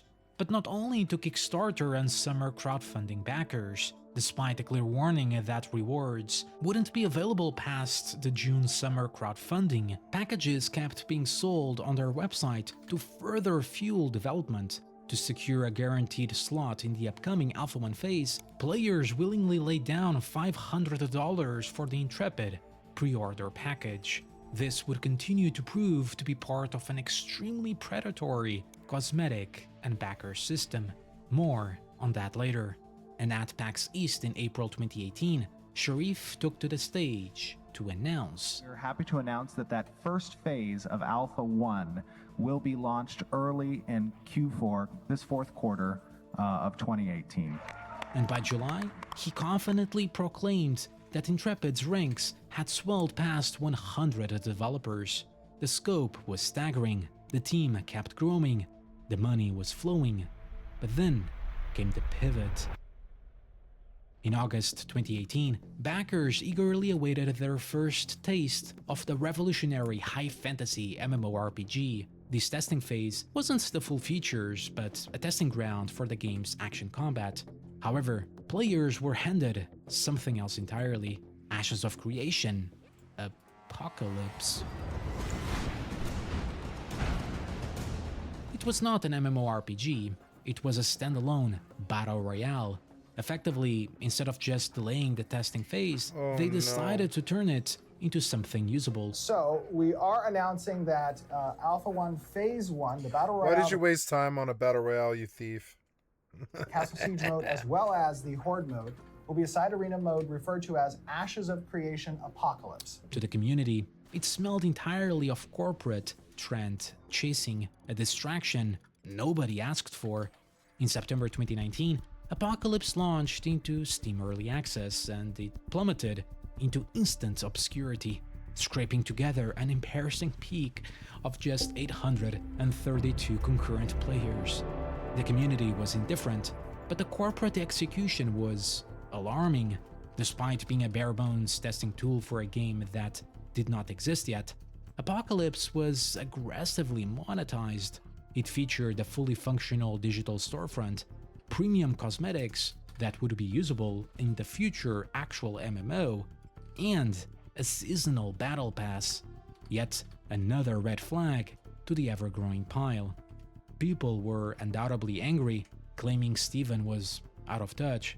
The savior of the MMO genre was spending backer capital to build a failed clone of Fortnite. Starting to think Star Citizen will launch before the MMO. So glad we got a full Battle Royale game in place of the MMORPG you guys sold us. And the actual Alpha 1 was nowhere in sight. But there was one thing we could be for sure though: financial independence. In March 7, 2019, on a Discord Q&A, Steven reiterated again, usually outside funds are raised through venture capitalists because they are risk-oriented. However, it isn't something I have done. It was a powerful statement. He was reminding the audience that he answered to no one but them. It was also a carefully constructed distortion. While Sharif hadn't approached traditional investors or venture capitalists, he was actively trading studio equity for multi-million-dollar cash injections from his old multi-level marketing inner circle. The shadow boards were already forming, the debt was already mounting. But in 2019, the public knew none of this. They only knew that Alpha 1 was late, the Battle Royale was an absolute failure, and the dream was slipping away. And then, just as the project neared total narrative collapse, Intrepid pulled off the most spectacular public relations redirection in modern gaming history, and the weapon of choice: content creators. We all want to believe in the perfect game. We want to believe that someone, somewhere, is building the next great MMO. Nothing wrong with that. But in 2020, Ashes of Creation transformed that hope into a highly effective marketing engine. Content creators became the frontline vanguard for Intrepid Studios. Prominent MMO figures like the Lazy Peon became massive megaphones for the project, tracking development updates, personally investing thousands of dollars of their own money, and harvesting millions of views in the process. The other, many might say, was Narc, comedic commentary, sharing updates, providing feedback, and criticism.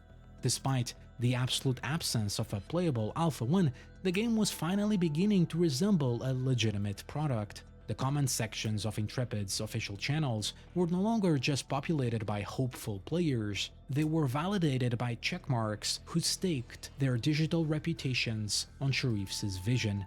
Easily the most promising and well-managed upcoming MMORPG. Keep up the great work. The symbiosis was flawless, the reach was absolute, and Steven Sharif was about to weaponize it. Okay, man. How's my sound quality, by the way? I'm on my phone driving to Vegas, and I'm like, I'm on my phone driving to Vegas with your money to gamble it.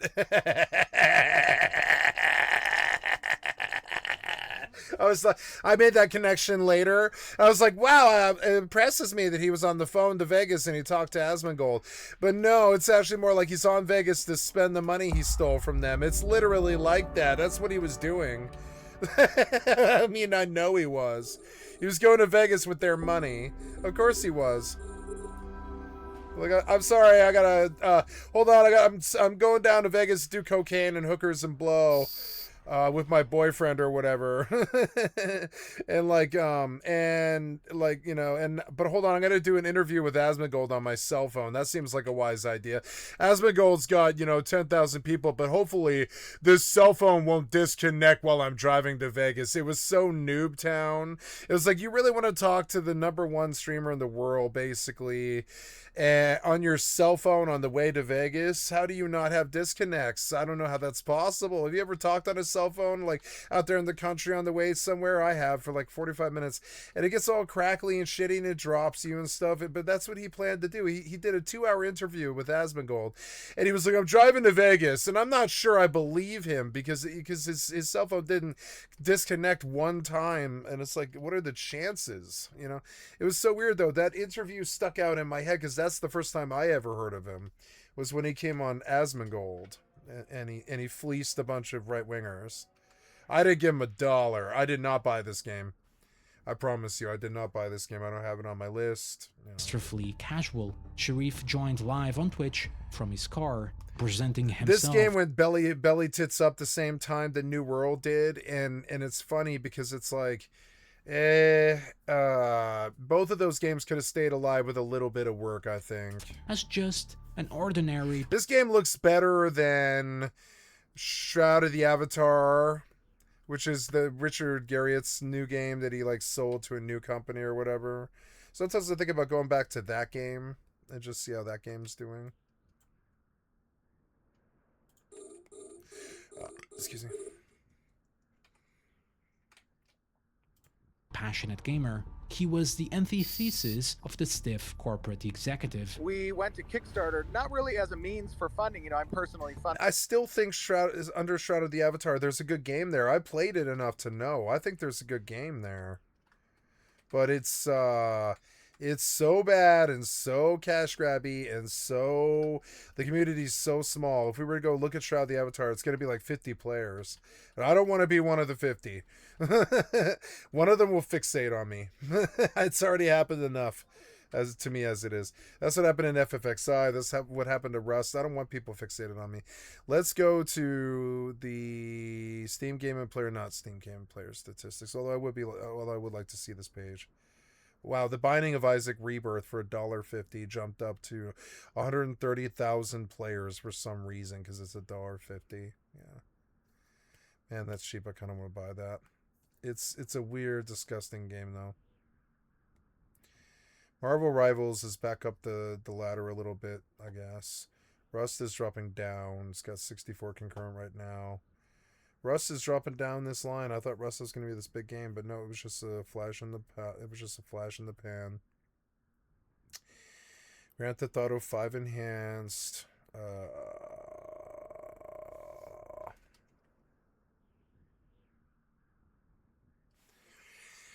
If I play Epic, I might do it on... No, I'm going to do it on Steam, and I'll make a new character. It'll give me a third character slot, and I'll just use that. Yeah.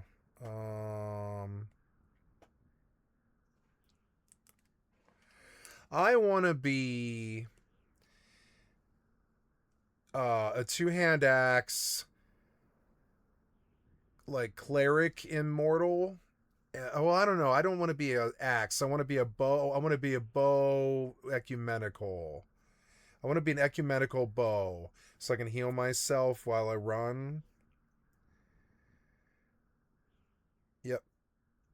I don't know. Well, and heal other people, maybe. Yeah, I want to be like a ranger who heals. Is that... No, that won't work. I'll need to be like an Augmere ranger, maybe, that can self-heal. This self-heal's insane. Is that Augmere? I think it's Augmere ranger because they're tanky. Yeah, they're like tanky. I want to be a solo archer because you can just dump damage with it if you use the right stuff. I don't think it matters what you play because you can just... Yeah, like I don't need to go higher. I'm rich, so I don't need to do dailies. They pay gold, but you don't need gold. You don't need gold. So it's like I'm gonna go back to Mortal, I think, because I think they're finally adding content to it. Anyways, I gotta go kill these mobs here.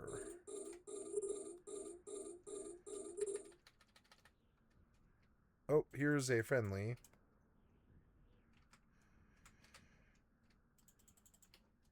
Thor Vanderbilt.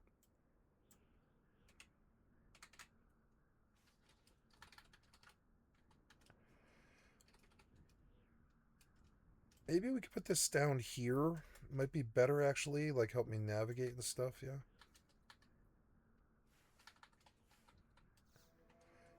Oh, I can't. I can't do regen right there. Fuck.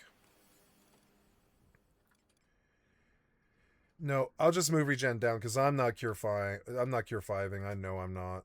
So this has to be... Oh no, regen should sit there, yeah. You should be map.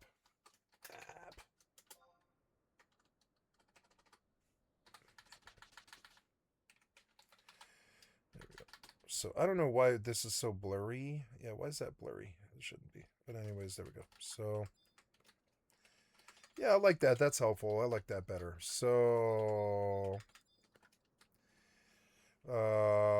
buff up I get, or well, yeah, so like let's get like regen and refresh and haste and all of the buffs, yeah.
Anyways, I'm trying to go to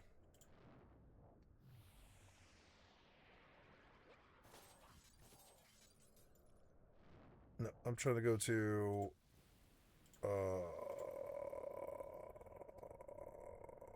Mortal 2 charts. Yep, there we go.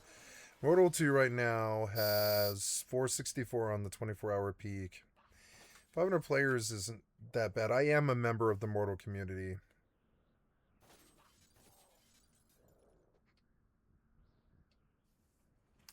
Oh, that's the dots that he's got? Oh, okay. Well then, yeah, like put those right there. That's really good.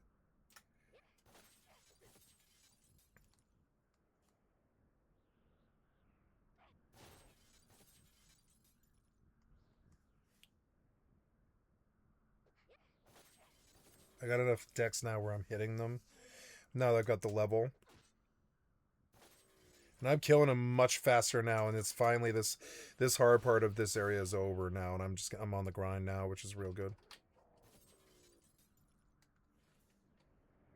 I love watching my RDM just solo. I might just RDM Black Mage, why not? Because it's the same thing as Ninja. Blink and Stone Skin are the same thing as fucking Utsusemi. Let's cast some spells, yeah. She has Fire 2. 178. Arrow 2. And now I'm out of mana. And I'm out of MP too. Oh, I need to refresh. I will before it ticks. No. Give me enough mana for refresh. No. Oh, well, he's dead now. I can just go sit down. Ooh, 106 skill is good. Yeah, there's money and there's XP in this, and I liked capping out RDM. I could see playing RDM Black Mage for a long time, actually, like into the Final Fantasy future, essentially, until the remaster or the death of the game. I like that. I like playing RDM. It's fun. I like playing it all, BST and stuff. Eve and FFX Psy. I should play Rust maybe in PvP. I don't know. No, they'll sink my boat.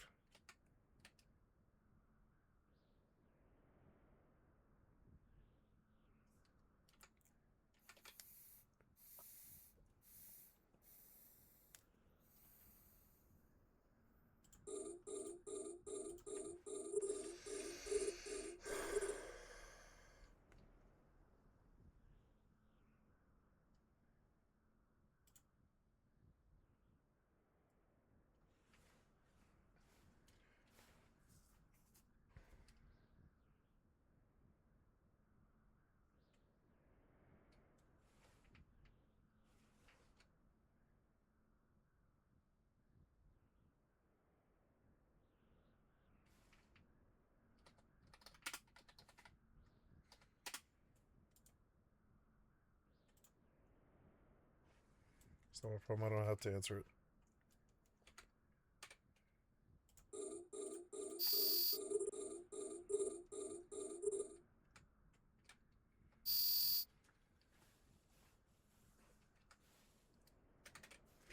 Okay, we're here to see Shroud of the Avatar, Forsaken Virtues.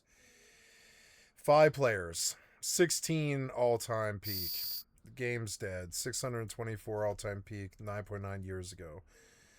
This game, I don't know how I heard about this game, but I am actually a member of an older community that knows about games that other people don't.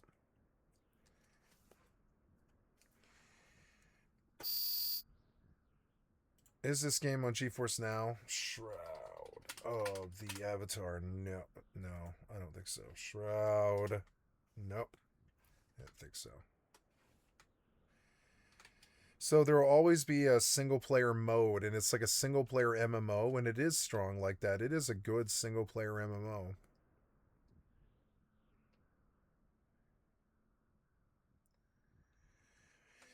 It is a spiritual successor to Ultima. And it does sit there like in a good position like that.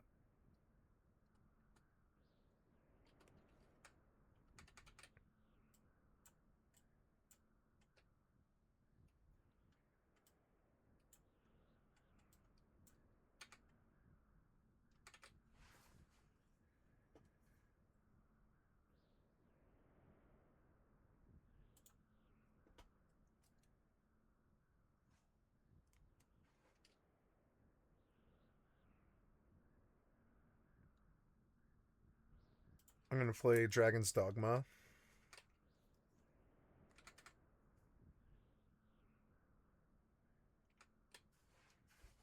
Five players on all of Shroud. That's insane. They're all in the same party, huh? They're like doing a session together. Want to play Shroud? Sure. It's like all five of them left are like with each other. The game was a bit of a slog. It wasn't really good enough. It was not good enough of a game, unfortunately. I think what's it called? I can't remember the name of it, but it's on GeForce Now. It's called Project Gorgon, and Project Gorgon is a little bit better than Shadow of the Avatar. Slightly, but it's not much better, and it's a massive game for how little reason you would have to actually play it. It's like, I like Project Gorgon because it's huge, fucking huge, and it's a grinder, but it's got interesting options and stuff to make it play different ways, but it's got real vastness to it that you wouldn't really need. You wouldn't need it.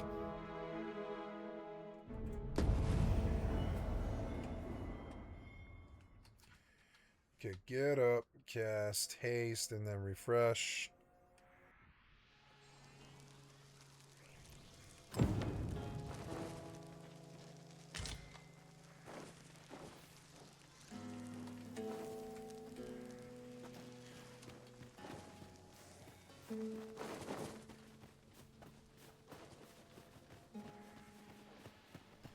Let's talk to this lady. She looks like a mage.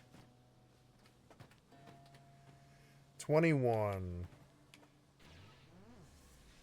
No, I think Nauchka. Well, yeah, okay. Is Nauchka a lady? Yeah, Nauchka is a lady. She looks cooler.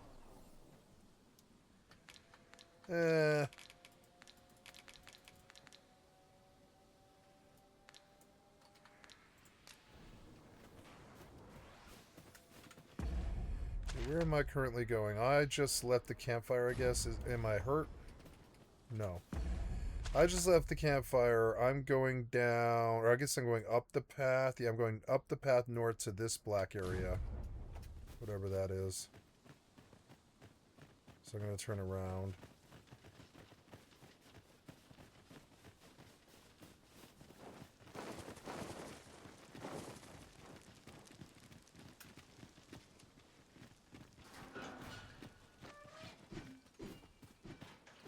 That was cool, little iron gate. Kind of looks like the scaffolding goes somewhere, but I don't think it does. It's just flavor. I don't think items matter in this game, so it's more just about the battles. Oh, what's this? It's pawns fighting goblins.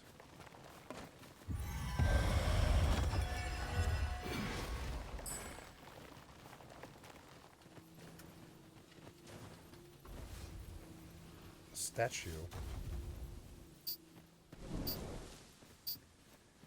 A statue? Oh.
did you call?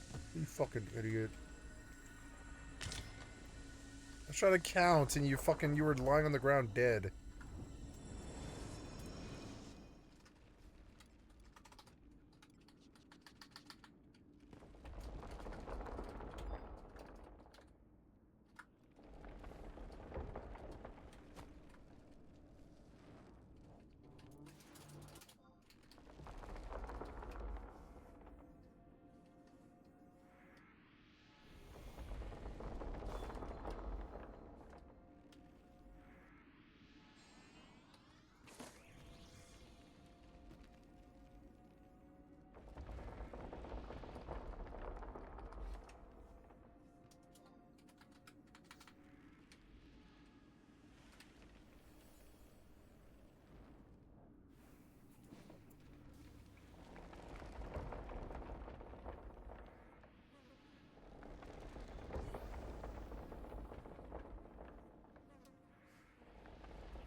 Ooh, a two-hander. Maybe I should give it to her. Well, I don't know. Maybe that's not her style. I don't know.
Oh, 0.15, huh?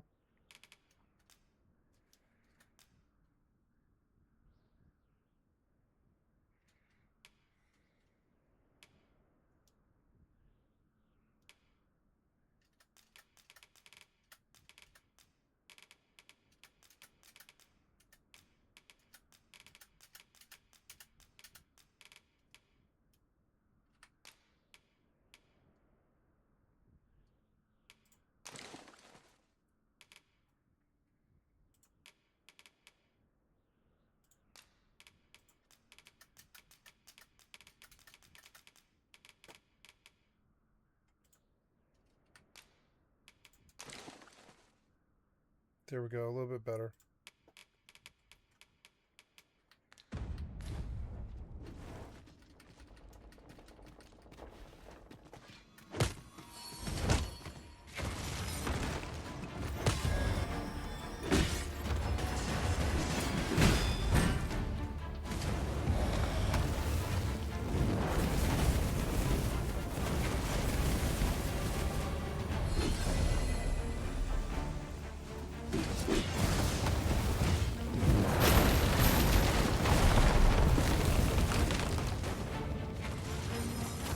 That got the bird in the bell. Were you trying to nuke the bridge or what? You like hit the ground.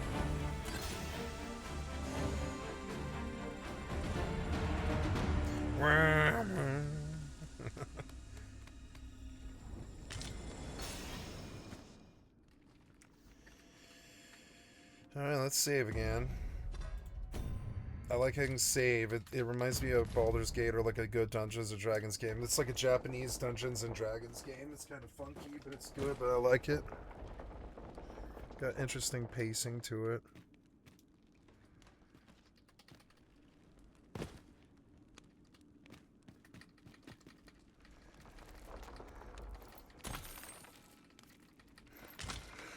I gotta keep these people down until I get back to town because I'm so full. I'll have to dump it all into the inventory management thingy. Oh, that was stupid. I almost died there.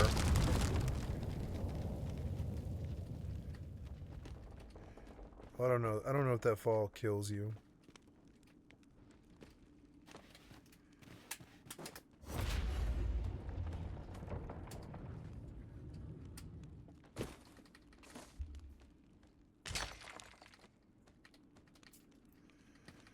That's all.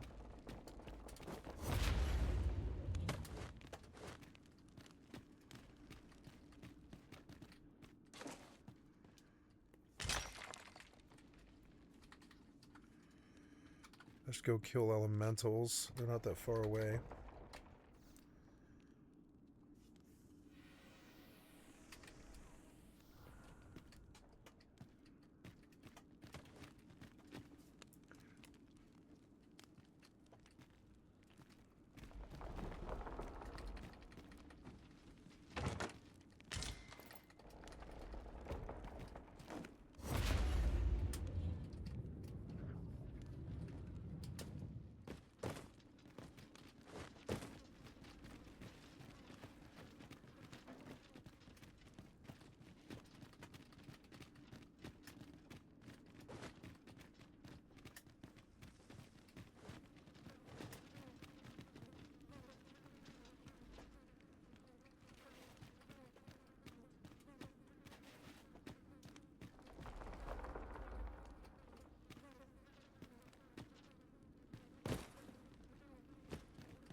There's a quest here.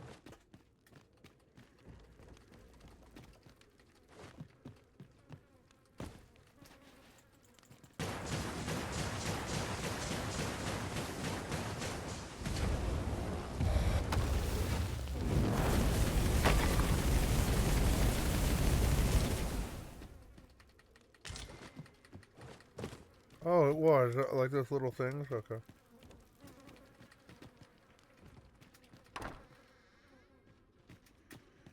I like the creepy little goblin cave. It's original. It's like not really seen dungeons like this in a game before. Or I have, but not like this style of execution. Usage.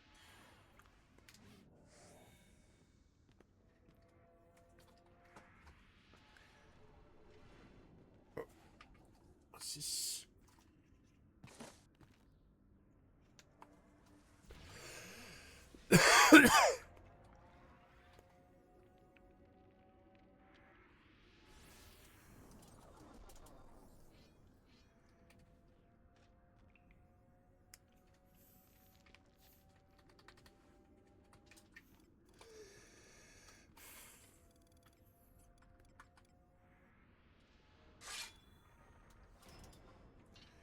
What was that sound? Oh, I thought something was like happening.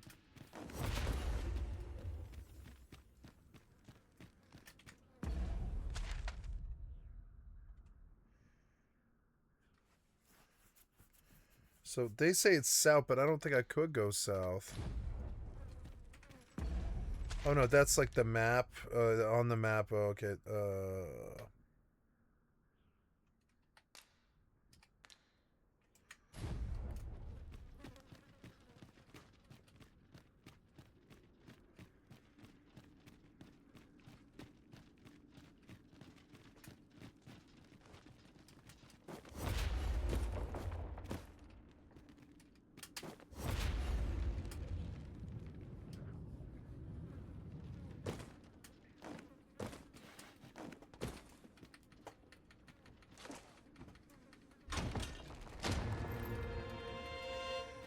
Fairy stone.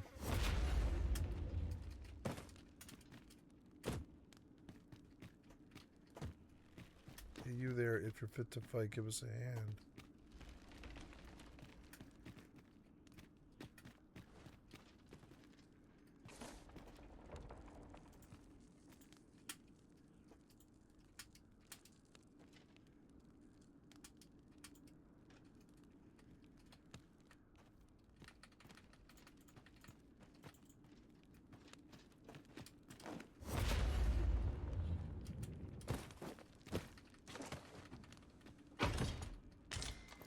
Signs of valor, they're like daggers for a rogue.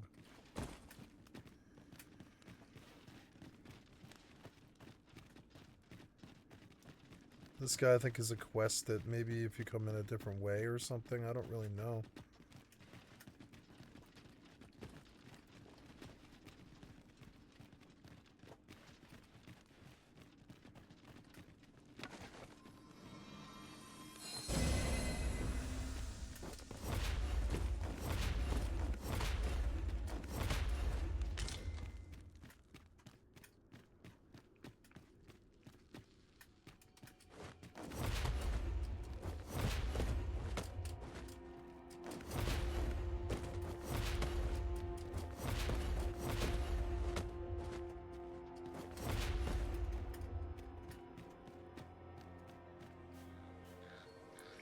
Some kind of shortcut. Nice.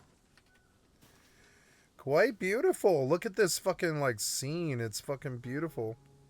Reminds me of Kingdom Come Deliverance 2 a little bit.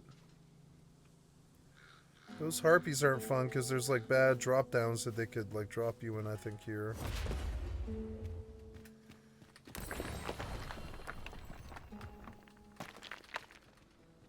They're like, do you want different bones? I'm like, no, I'm okay.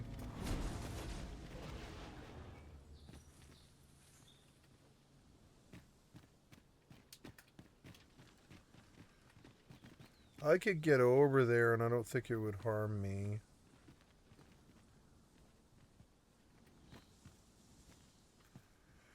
If they drop me down in... Wow, there's like another cave down there. There's like a pond going down in there.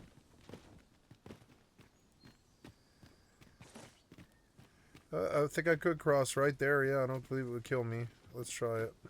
Go kill them. I'm gonna get a buff up first and save.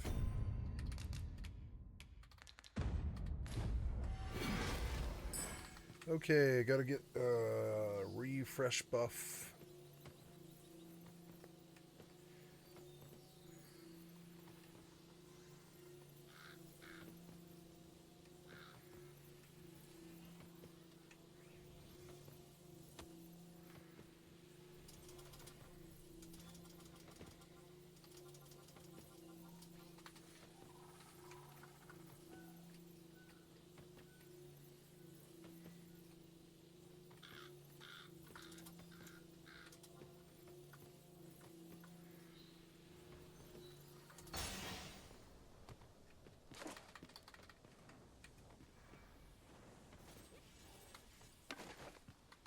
So that's a buff that lasts like a certain amount of time. Okay.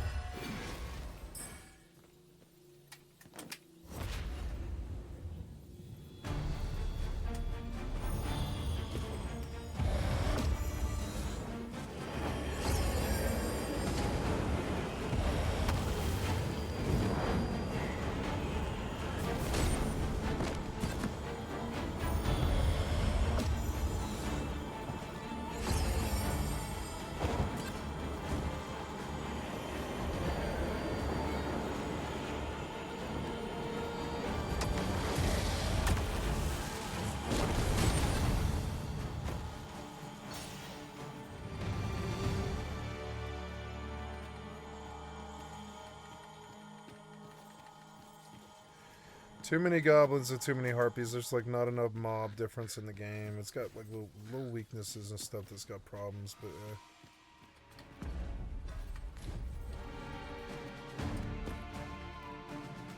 what are we fighting?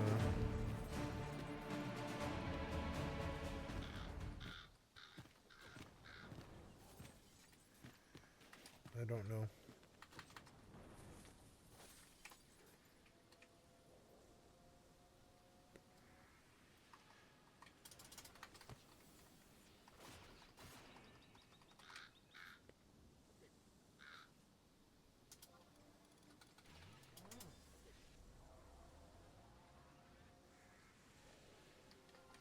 Now I could just chew through mobs by casting like refresh. I could do like a solo macro where it just casts regen, refresh, haste, stone skin,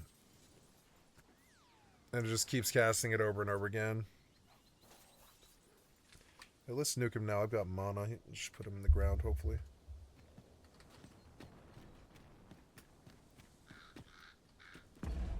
This is someplace I've been before, but there's no but we are near a black area now, and that's Trevo Mine.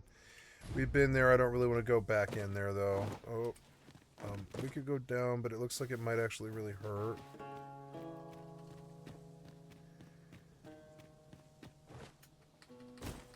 I like that you can stop at any time. The game's really strong in that respect. Oh.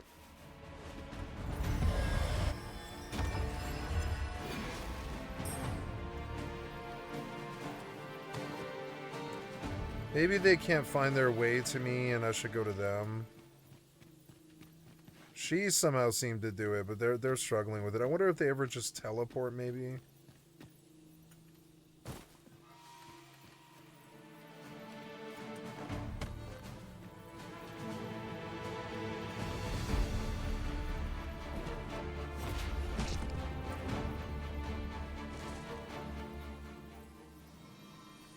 They splinted there and it hurt a little bit, but that's alright. What's in there?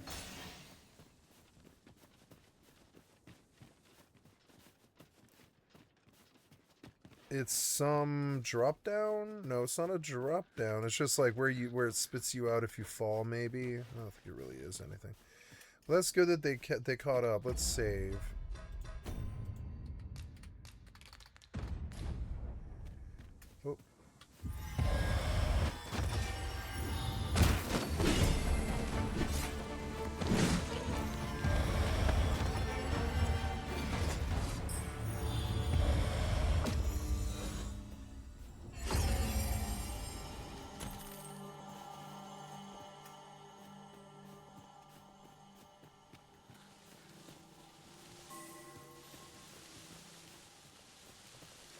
That is a lot of goblins. Too late now.